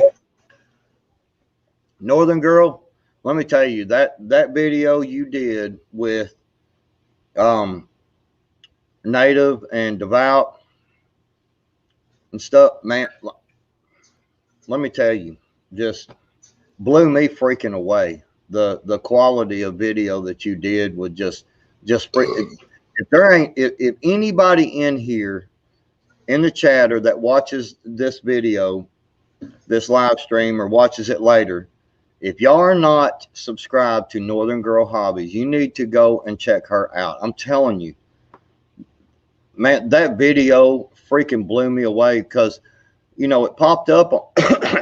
It popped up and I'm like, oh, cool, So I'm driving down the road. So I didn't know, what she was going to do there. And I started playing it.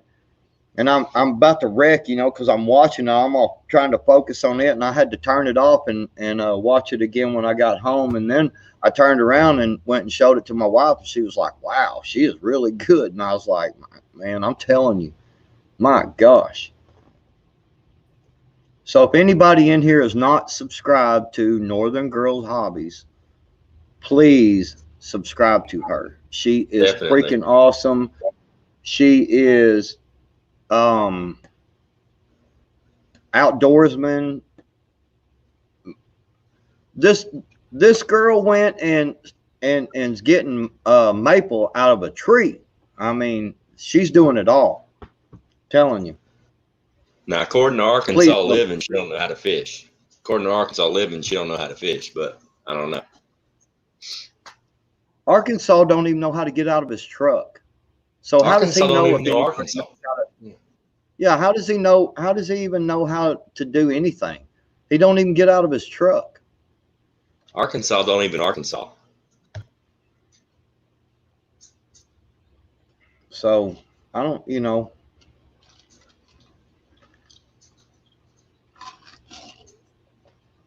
But yeah, video blowed me away, Northern Girl. I'm gonna tell you, just freaking awesome.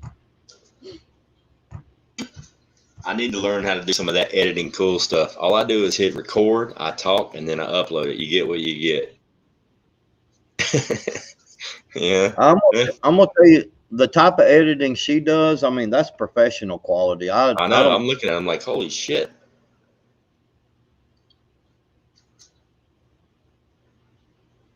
Forrest, you ever been with a woman? No, Jenny. I own a Ford.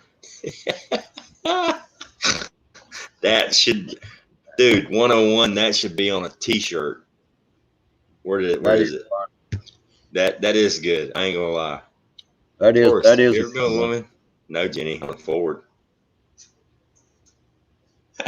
Forrest, you ever been a woman?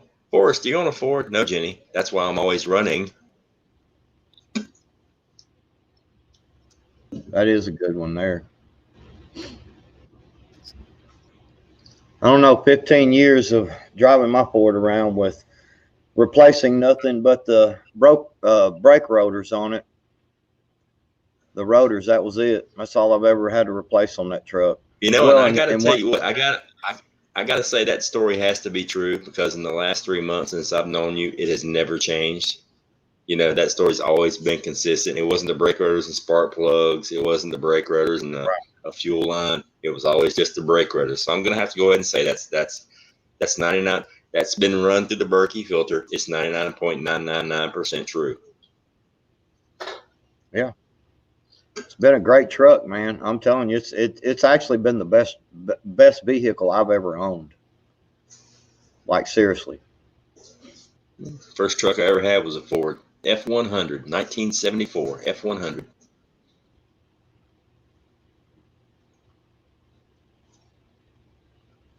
I think they do a good enough job of destroying their self. Yeah. Talking about Bruce Jenner.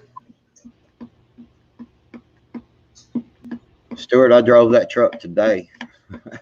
I drive it all the time. I do drive that little sports car a lot, though. It's pretty cool little car, man. It'll zip around town pretty quick. Got a sunroof. Check this out. My truck has 540,000 miles on a 5.3 liter. Nothing done but the basics. 5.3. That's a Ford, yeah. 5.4. 5.3 ain't that a Ford? That's a Triton, ain't it? That's a Chevy. I thought a 5.3 was a Chevy.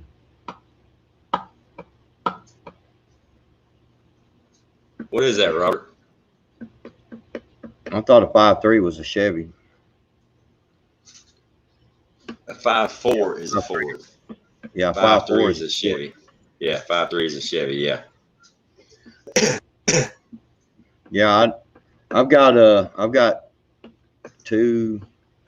close to 250,000.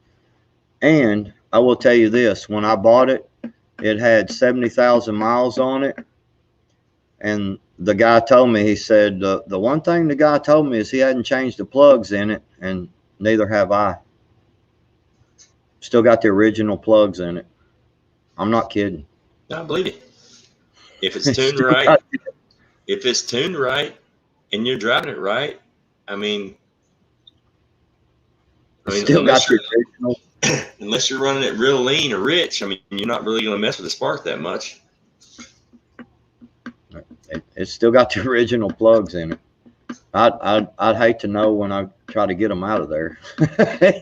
But I'm gonna drive it till it falls apart. I don't care. At this rate, I'll be driving it a long damn time. Well, my uncle's got two. He's got an F-150 and an F-350. The 350's got over 300,000 miles on it. The F-150's approaching 400,000 miles. And he's done nothing major to either one of them. I ain't gonna lie. Well, you can get a lemon in any of them. You can get a good one in any of them. Oh yeah. You know. What about a Dodge? I mean, you know, depending on it, you know, especially the all the newer body styles and stuff, the newer ones. I've heard a lot of good reviews out of them, you know. I'm just, why go pay, you know, for me, you know, why would I go and pay, you know, $600, $700, $800, $900 a month for a truck to get one as comparably equipped as mine is, you know, when mine still runs, still starts and runs every day. It does great. Doesn't leak any oil either. You see that? Are made by Dominion. Yeah.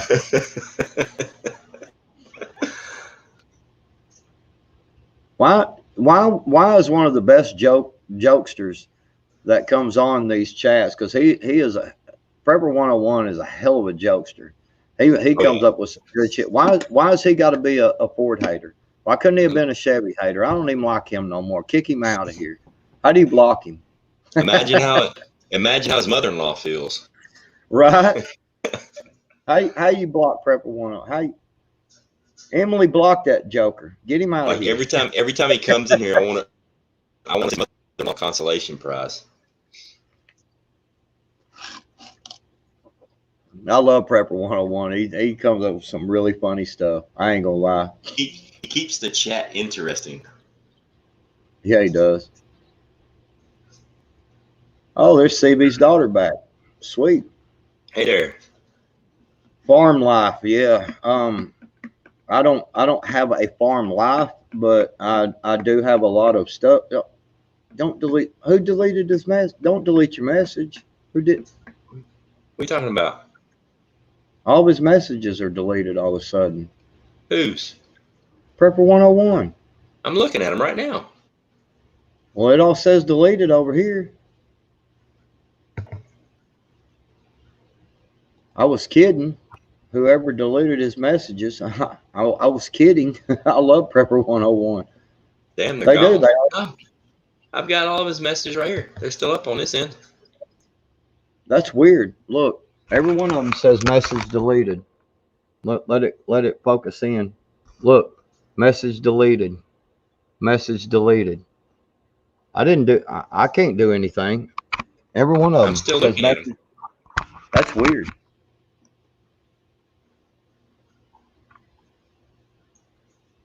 I can't delete them.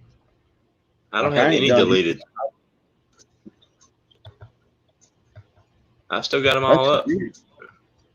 See, Laura's saying no. On my side. Why? That's weird.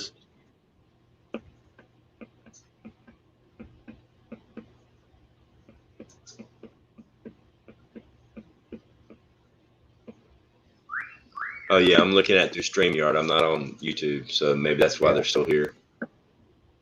What? I was kidding.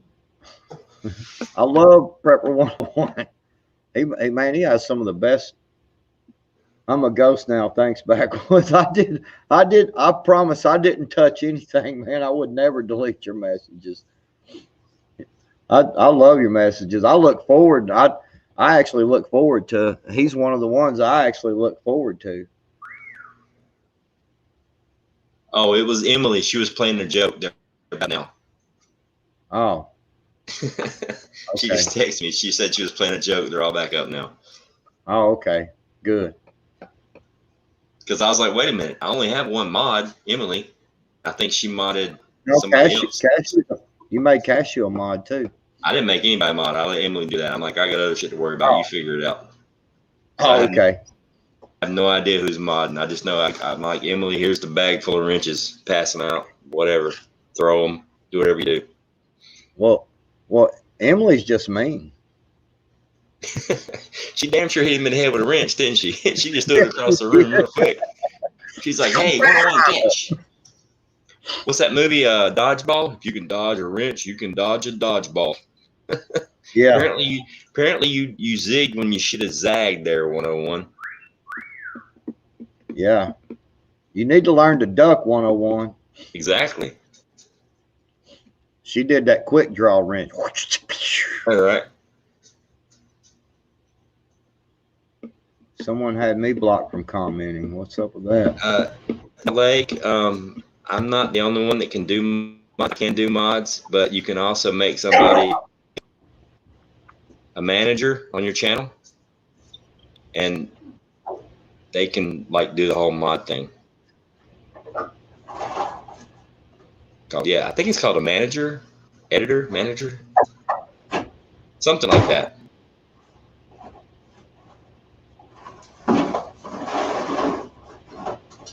Yeah, so the only one I modded was M, and then she mod. If anybody else has a wrench, she gave it to him, not me. Hell, it took me 3 days to figure out how to give her a wrench. Yeah, it's a manager. Yeah, I made her a manager so she can do the whole, that stuff.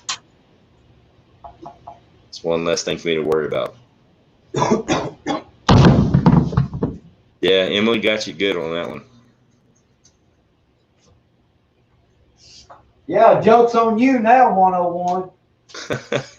Ha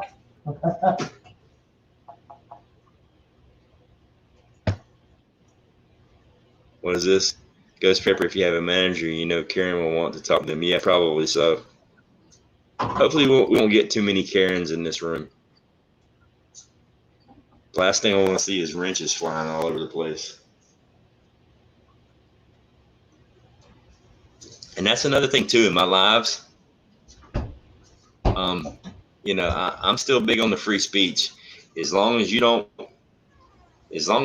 do like racial stuff or abusive stuff or just ridiculous spamming and things like that. I mean, if you want to just state your opinion, that's cool. But you ain't got to state it 15 times just because I don't pull it up on the big screen. Say what you want to say and move on about your life. Good night, Demeter. Yeah, now Emily won't put up with Karen.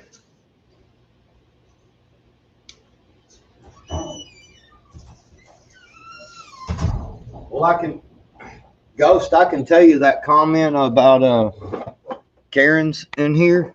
Yeah. I'm going to say that what I know from Cashew and Emily, Karen won't fare very well in here. Yeah. I don't think so. Yeah, but I mean, as far as people speaking their mind, if there's something that I say or Backwoods says or anybody on the panel says that you disagree with, if you want to say, hey, I disagree with that and here's why, then we can go down to the debate hole. I got no problem with that whatsoever. But as far as being rude or racial, right. Like, unless we say, hey, we're taking a break and we're going to jump down a rabbit hole, I'm not going to do the crazy politics. I'm not going to go crazy on political stuff. I'm not going to go crazy on religious stuff. Not that I don't believe in either one. I just believe in making it fair for everybody, because maybe you worship God, maybe you worship something else, but everybody's welcome here. Let's stay in your lane. Let's have a civilized conversation. Let's just do what we do. Right. What if let's I got a rabbit hole for you. Now, why does that not surprise me? I'm the one with the rabbits in the backyard, and you got a fucking rabbit hole. Go figure.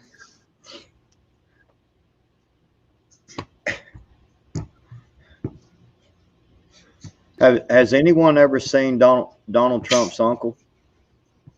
Yeah. Message deleted by Karen. Yeah. Yeah, I've seen his uncle.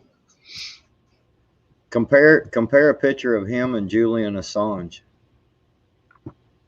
I can't remember what Julian Assange looks like, but I'm going to tell you, it probably looks like his uncle, right or wrong. Man, it's scary, like how much they look alike. I'm trying to give you a rabbit hole to talk about, man. I don't do the whole, dude. I try to stay away from that shit. Not because I don't care about it, because I don't really care about it. It doesn't affect me. None of my opinions are going to change what they do. All it does is get my blood pressure up. No, I know. I like to mess with you. I know you don't like the rabbit holes. That's why I give you I like the rabbit holes if I know what the hell we're talking about. But that stuff, I'm not. Now, if you talk about the moon or the flat earth and all that bullshit, we can go like crazy on what gravity really is, and we can make up shit for hours. Ghost, one of your rabbits has already dug an escape hole.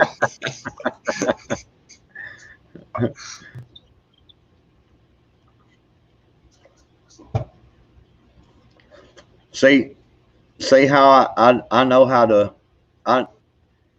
It was the reason. All right, so this guy left a comment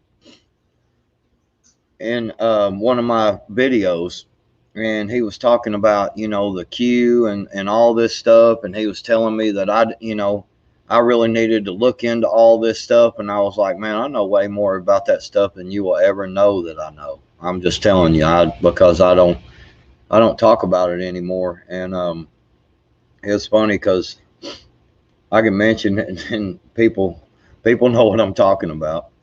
Gravity is made up bull crap. Is it?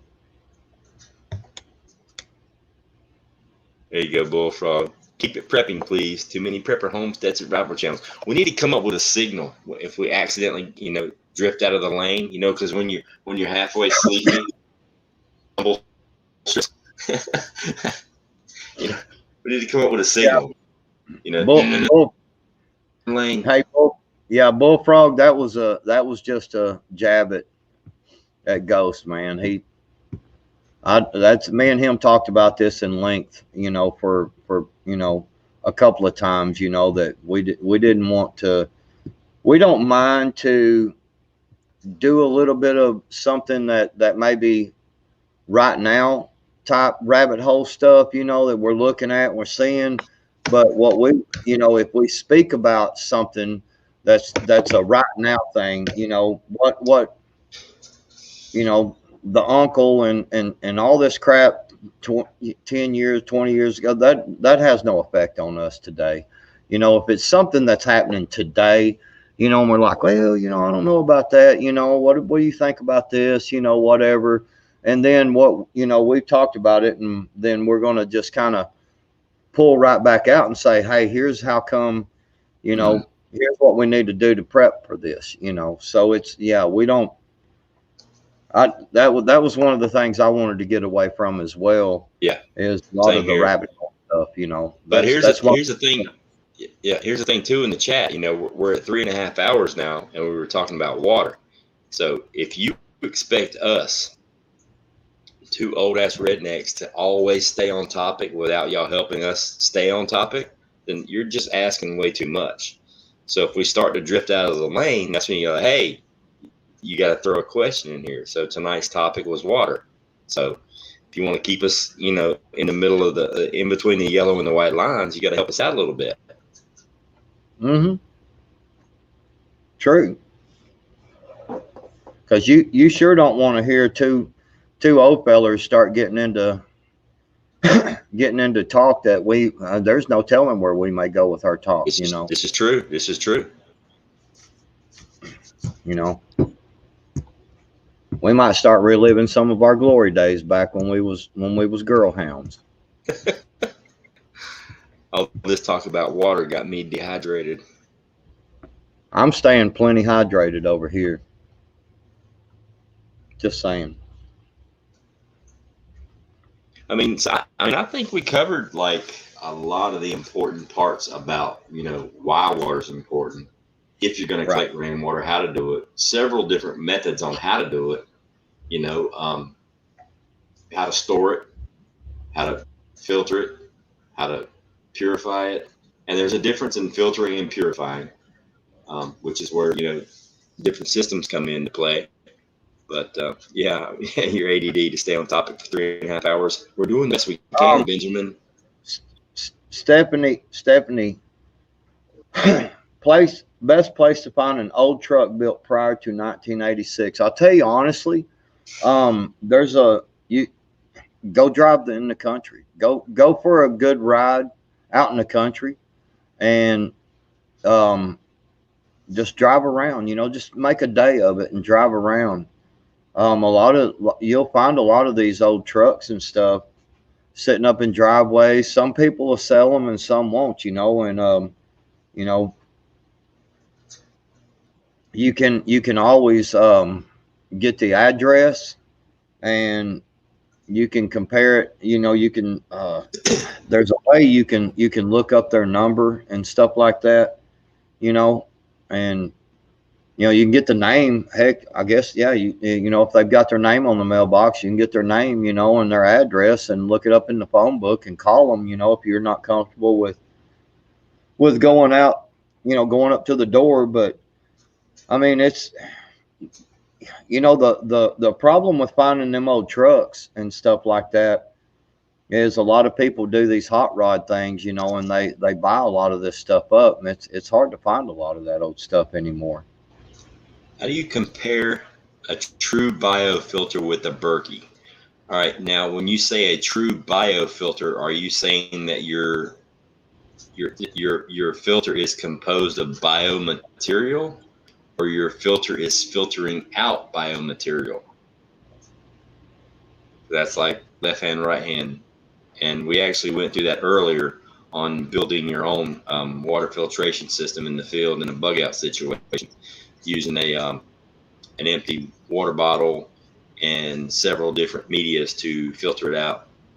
But Berkey's still better. I mean, period. What about a water irrigate? Where to go? Come back here. Come back here. This is a good one. I think we did this one too already.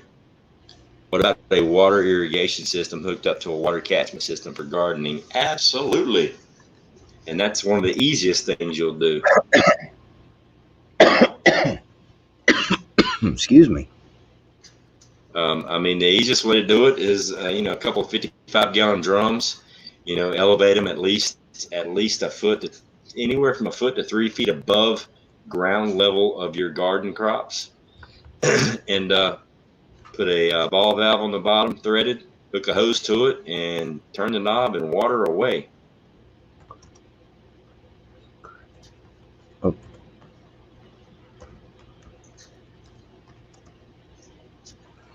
Hey, real quick, let me just say this real fast to Stephanie. Also, like Craigslist, Facebook Marketplace, things like that. We have one deal called Man Swap, and it's just, hey, I've got this and want to trade it for that, or I've got this for sale. The Man Swap deal is kind of like a marketplace or something like that. So yeah, you could probably check some of them places as well to. Bullfrog, daily consumption is relative. Are you just sitting in the house chilling, or are you, humping? Are you out in the yard doing work? Are you exerting physical labor? If you're on like just slow conserve mode, a gallon a day is more than enough. If you're exerting energy, you're doing some moving, and you're burning through some calories, then I mean it could be upwards of 2 to 3 gallons easily. If you're moving and it's that time of year where it's hot outside and you're sweating, you're going to burn through some water. So minimum, I would say 1 gallon, upwards of 3 gallons. Yeah, and if you're going to be limited on your water, you know what I'm saying? If your water, if you don't have a lot of water to be consuming like that, obviously go back to the just the old original stuff. Get up before daylight, start your work. Work just till it starts to get hot. Go inside and rest, and then of the evening there, before it gets dark, then go ahead and do your work. If you do have some light set up, some type of light set up, or you get a full moon, you can work at night, which will save on your water consumption. I know probably in South Carolina and a lot of these southern states, even sometimes during the summer times at night, man, it's just freaking hot and humid, and but that sun beating down on you is an extra factor in that. So if you're going to be limited on your water consumption, but yeah, the water consumption is going to be dependent on how much you're doing, how much you're sweating, things like that. All right. So what is this sugar bag thing? Do you know about sugar bag for water? I have no idea what I don't know what this is. Sugar bag. Can you elaborate a little bit, Lake?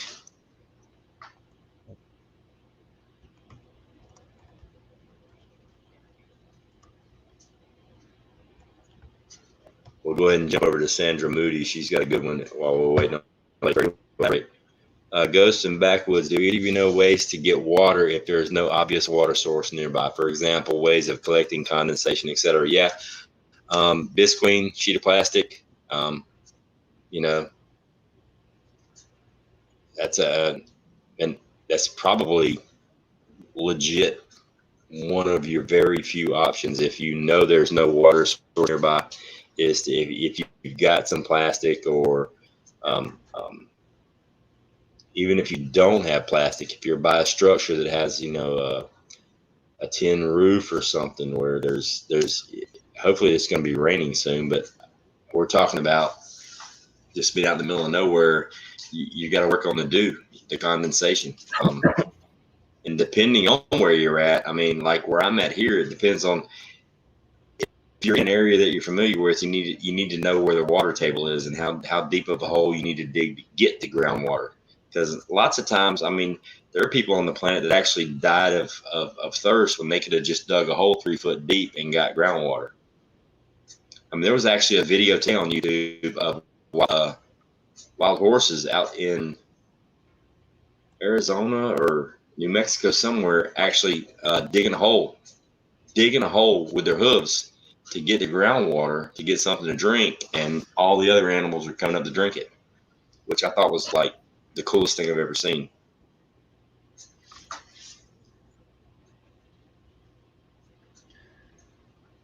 Yeah, that's one of the things. And have you ever heard of witching? Yeah. It does work. Oh yeah. Witching for water does work. You know, if you got a metal clothes hanger, take and cut it and just bend it, you know, just bend it into a nail and have, you know, one part there where it just fits, bend it to where it just fits inside your hand here, you know, and then you just kind of hold it firm, but not, you know, to where if you turn your hand sideways, it'll kind of rotate around in your hands, and you walk, and it will find water. It actually does really work. On the East Coast and Gulf Coast states, isn't the water table high and easier to dig, or what? Yeah, I mean, the water table, it actually, I mean, the water table is just weird. I mean, the entire state of Florida sits on top of an aquifer. I mean, that's why it has so many sinkholes. And the water in the aquifer in Florida is crystal clear, safe to drink, and delicious. The water table here where I'm at, it's not very deep. I mean, I could go probably 5 feet maybe, and I'll hit the water table at the back end of my property. On the bottom end, which, you know, if I was digging from where my home is located, I probably got to go 25 or 30 feet.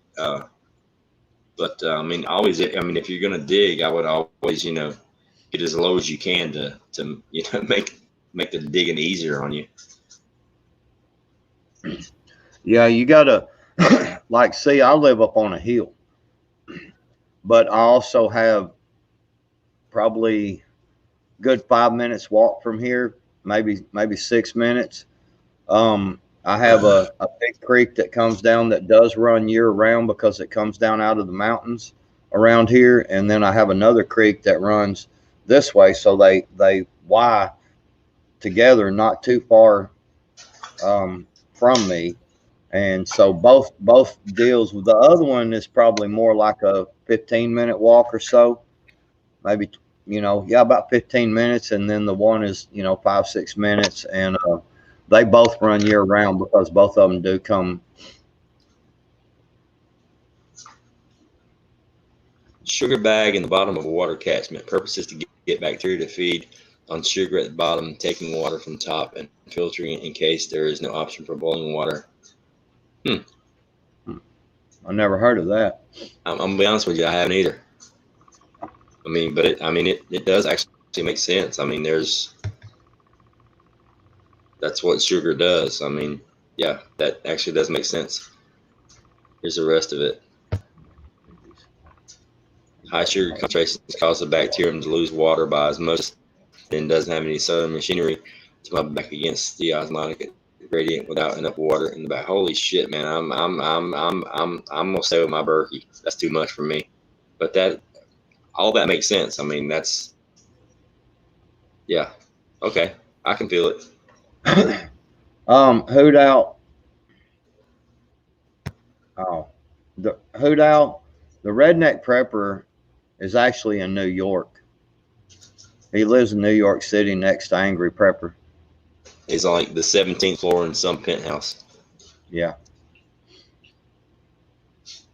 He says Norman, Arkansas. I know where that's at.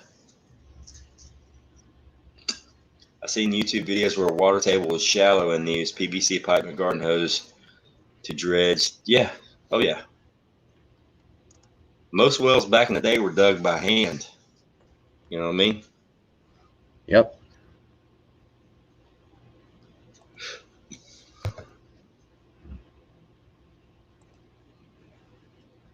Let's see.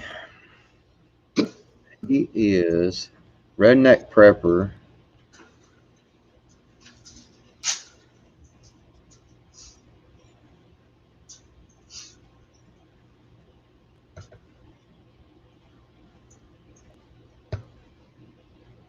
You should probably do that video, Lake. I mean, it sounds like you got a lot of knowledge on this topic that I have never heard of that I would like to learn about.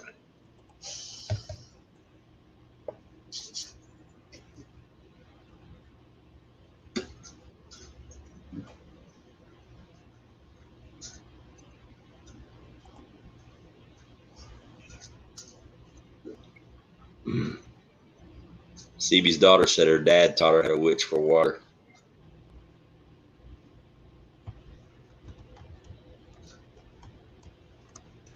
Yeah, being a plumber out in the sticks, because you know I do live in town, all right, everybody. So you know I do live in town, but I live in one of the towns that if you blink, you know, you miss it.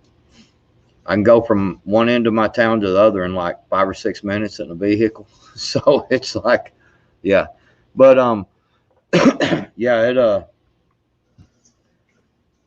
everything that's not right here in this immediate town is all woods and farmland and mountains, and so yeah, the witching thing, yeah, we've had to use that many times to locate water lines and stuff like that, you know.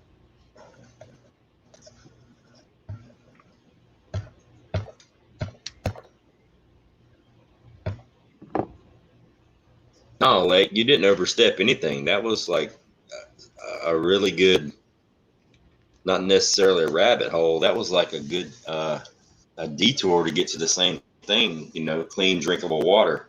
It's just something I've never heard of before. That's why I was looking at Backwoods. He's like, huh? What are you talking about?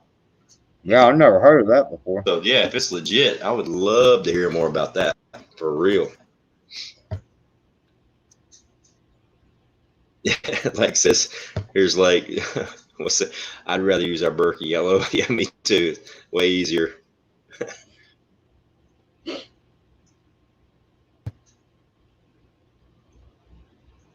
Holy shit. Here in Texas, get ready. Whoops. Here we go. Here in Texas, get ready to dig 600 foot by hand. Do your research on land. Yeah, man. That's that water table question right back at you. Wow. I imagine I would have to probably dig pretty deep too, up on this big ass hill that I live on. Yeah. I mean, You know, I'm kind of lucky. I've got like a 4-acre pond, you know, 75 yards from me, so, and a stream about maybe 50 yards beyond the pond. There's a free running stream, so, and I'm pretty close to the water table if I go down into the valley. Now my house is probably, I don't know, 70 feet above that. yeah, you gotta. I mean, you know, the thing about it is that's some good points being made, you know, to if you're going to have to worry about digging, you know, find out where your water tables are and things like that, where you're at, where you're going to, you know, be able to hit water. It's going to be pretty easy to figure out. You're also, you know, if you're in a high humidity place, you can, you know, tarps, Visqueen, man, you can buy that Visqueen cheap, you know, big ass rolls, you know, and you tie it up, and, you know, like I said, you know, you can get some water. Yeah, hell, you can use garbage bags if you have to. Yeah, you can. You can actually use garbage bags if you need to. But, you know, the problem with, you know, garbage bags are expensive, and you can buy a roll of Visqueen for way cheaper. Oh yeah. You know, and I mean, you know, size wise, you know, you could take and take some thumbtacks, some good sized thumbtacks or whatever, and thumbtack one to the just off the edge of your house there, and bring it all down, and you know, put a B into it, and all that water, that humidity all come down, and you can put it all into one water catchment system, you know. And, you know, you may only get a gallon or two, but by gosh, that a gallon or two is better than none. I mean, think about when you walk outside early in the morning, all that dew still there, and look at all that water on your car, on your windshield, on the entire car. And imagine a 10 by 10 sheet of Visqueen, you know, tacked up to the side of your house, coming off in, like, you know, a slight angle, not much, just enough where gravity will barely work, and put a little dip in the V. Yeah, you can get quite a bit of water, especially when you do multiples of. Right. Exactly.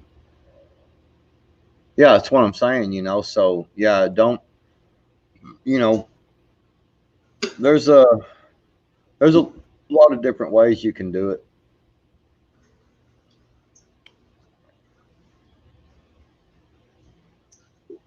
Yeah, Texas is a water depleted. Arizona, New Mexico, California. Those are some, and this is the crazy part. It's not really a rabbit hole. It's like a sideways. It's like a sideways hole.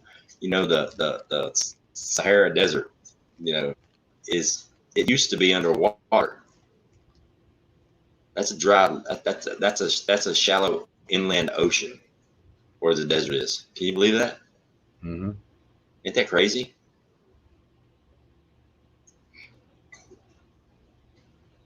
Wow.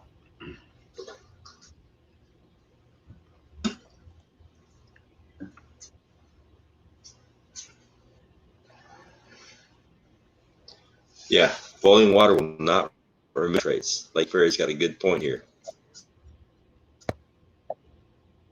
Will not remove the nitrates. Actually, increases the content of nitrates in your water. As the water boils, some of the water will evaporate. Yeah, boiling the water does not increase the nitrates. If you're trying to purify water and you're using the boil, I would highly suggest you distill the water. If you have access to copper tubing, if you're going to make, you know, moonshine or something, you can use that to distill your water, or even do bottle to bottle, one on fire, one on sand, where, you know, the evaporating water, like what boils off from water is water. So if you're boiling off the water and you've got all those nitrates in the water, you're just going to super condense the amount of nitrates that are in the water. You know, the reverse of that is like with salt. When you boil it, what's left is super concentrated. But when you're running it through a copper tube and it's condensing, then it's just dripping, you know, pure water in the other bottle.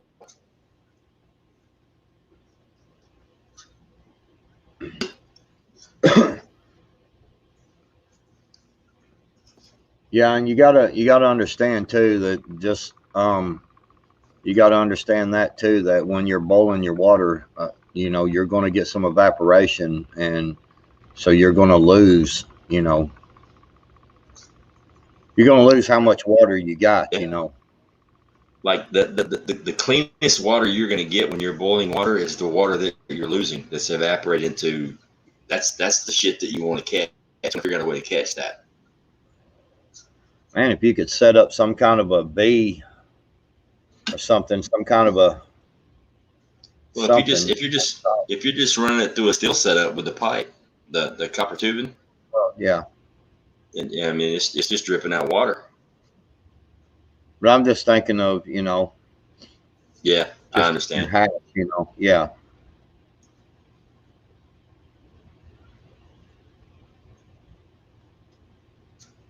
Yeah, I can understand that. Like, you know, it's that's the thing, guys. I mean, you know, there's a lot of ways to catch water, and there's a lot of ways that there's a lot of things that you can do like that, you know. But you know, I've said this before, okay, and I'm gonna say this again, and trust me, I know because I've done it. You know, if you live in a state that is keeping you from doing all this stuff, and you live somewhere where it's somewhere where you don't have water, you know, you're digging 600 feet deep to try to find water, stuff like that. I don't know. I mean, this is my personal opinion. I lived in a city for a while, and when I started figuring out that all this SHTF, it was not good to live in the city, I relocated, and it was hard. I had to make a lot of sacrifices. It sucked. Okay, it did. It was hard, but I moved to an area to where I have a lot of water, year-round water. You know, yeah.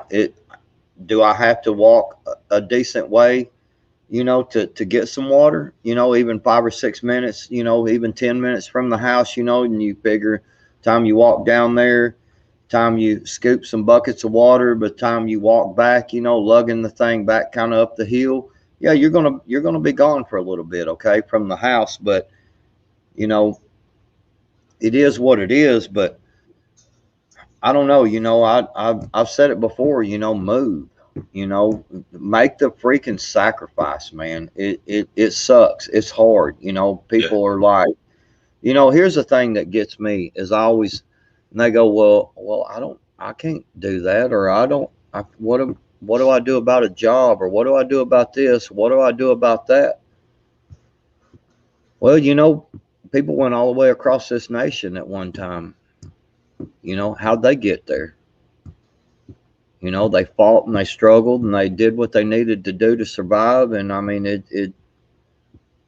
don't know. I did it. You know, I moved away from all that crap and moved into the country setting, you know, and moved where I've got water sources and moved, you know, and it took a long time to recover. It did. I mean, it was hard. But, you know, I mean, it even goes as far as, you know, people took babies across this land, you know, and they didn't have disposable diapers. They didn't have 7-Eleven to stop at, you know, or, you know, the Magic Market or whatever, you know, the little convenience store, you know, they made it happen, you know. Yep. So David Mantha, if you are set up to distill, you are not in a state of survival because someone already stole your copper. Well, David Mantha, I'm not trying to be rude or mean, but if somebody got my copper, they also got my lead in the form of seeds. Just saying. True. And if they're worried about getting my copper, like really, in this HTF situation, I'm going to worry about stealing somebody's copper. No, sir. I mean, I appreciate the comment. It does make sense because right now in this day and age, copper is valuable. You know, snatching up somebody's copper from a still or distillery or whatever, that makes sense. But in an SHTF situation, they're worried about eating and they're worried about drinking water. They're not worried about stealing my copper. I mean, they're getting a door prize if they do in the form of seeds.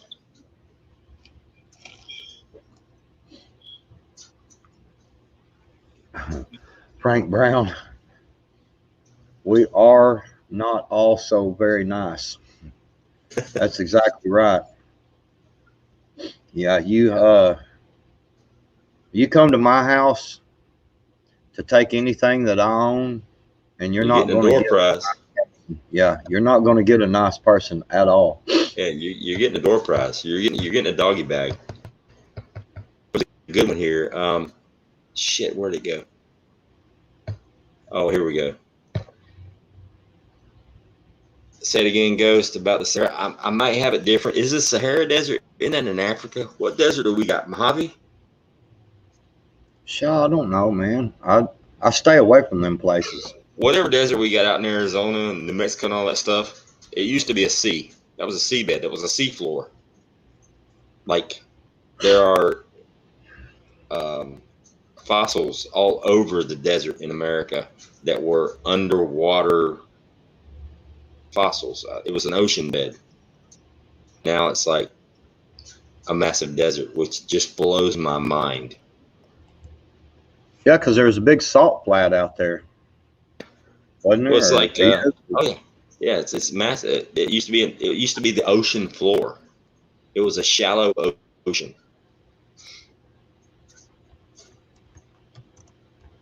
That's what blows my mind about the Earth. I mean, Mount Everest. There are ocean fossils on the top of Mount Everest. It used to be underwater before it was a mountain.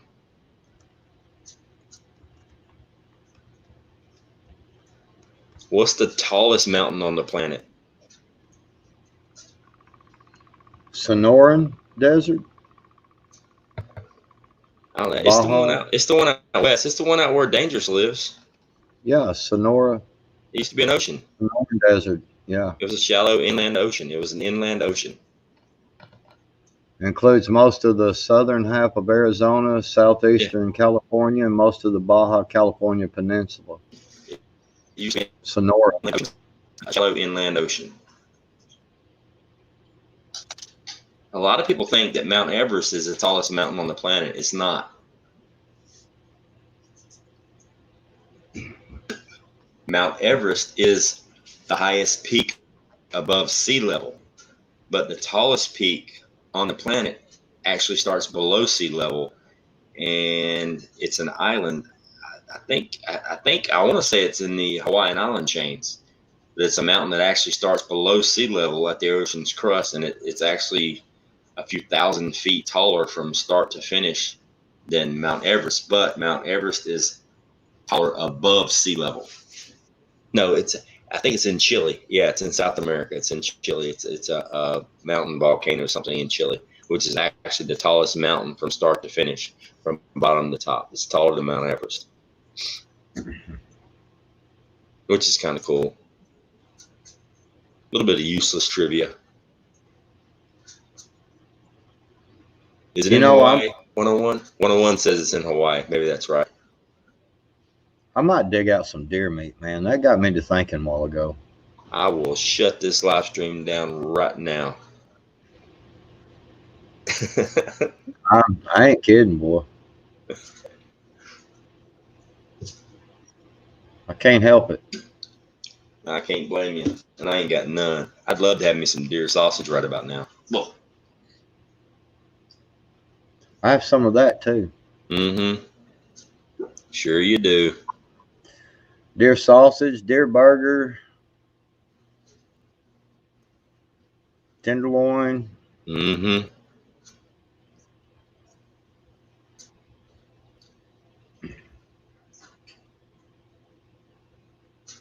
Hey, anything bullfrog.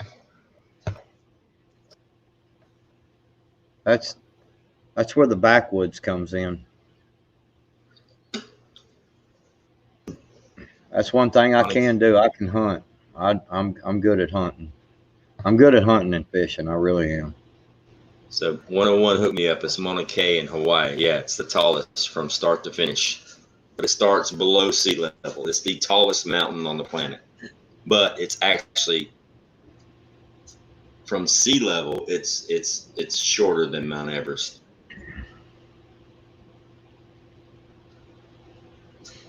Yeah, I'm gonna probably need to kick off here in a second myself, Ghost. I've got a couple of things. It's supposed to be like 75, 80 degrees tomorrow.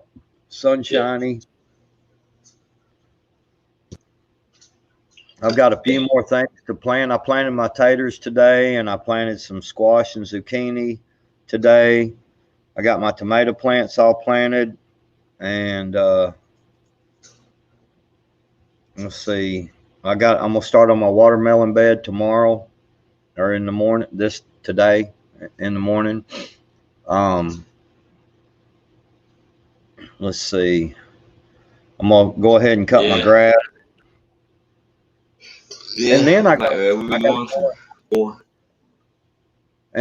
to go and do some practicing on my hand signals and that's what I'm gonna do tomorrow. I got to prep for the video tomorrow night, which everybody tomorrow night 10 o'clock Backwoods and Prepping on his channel. We're doing a prep rally tomorrow night on his channel. Yeah, so I gotta get prepped up for all the good stuff to make sure I don't look like an idiot. It's been a minute since I've done hand signals, so I got to practice up. I practiced up on a few of them today, but I've got to practice up tomorrow, so I'll need a little time on that. Sounds good. Yeah, I mean, we're at 4 hours. We might as well go ahead and shut it down. I mean, we still got 45 people in there. I hate to shut it down this early, but we've been going at it for 4 hours, and I've been up since 6 this morning.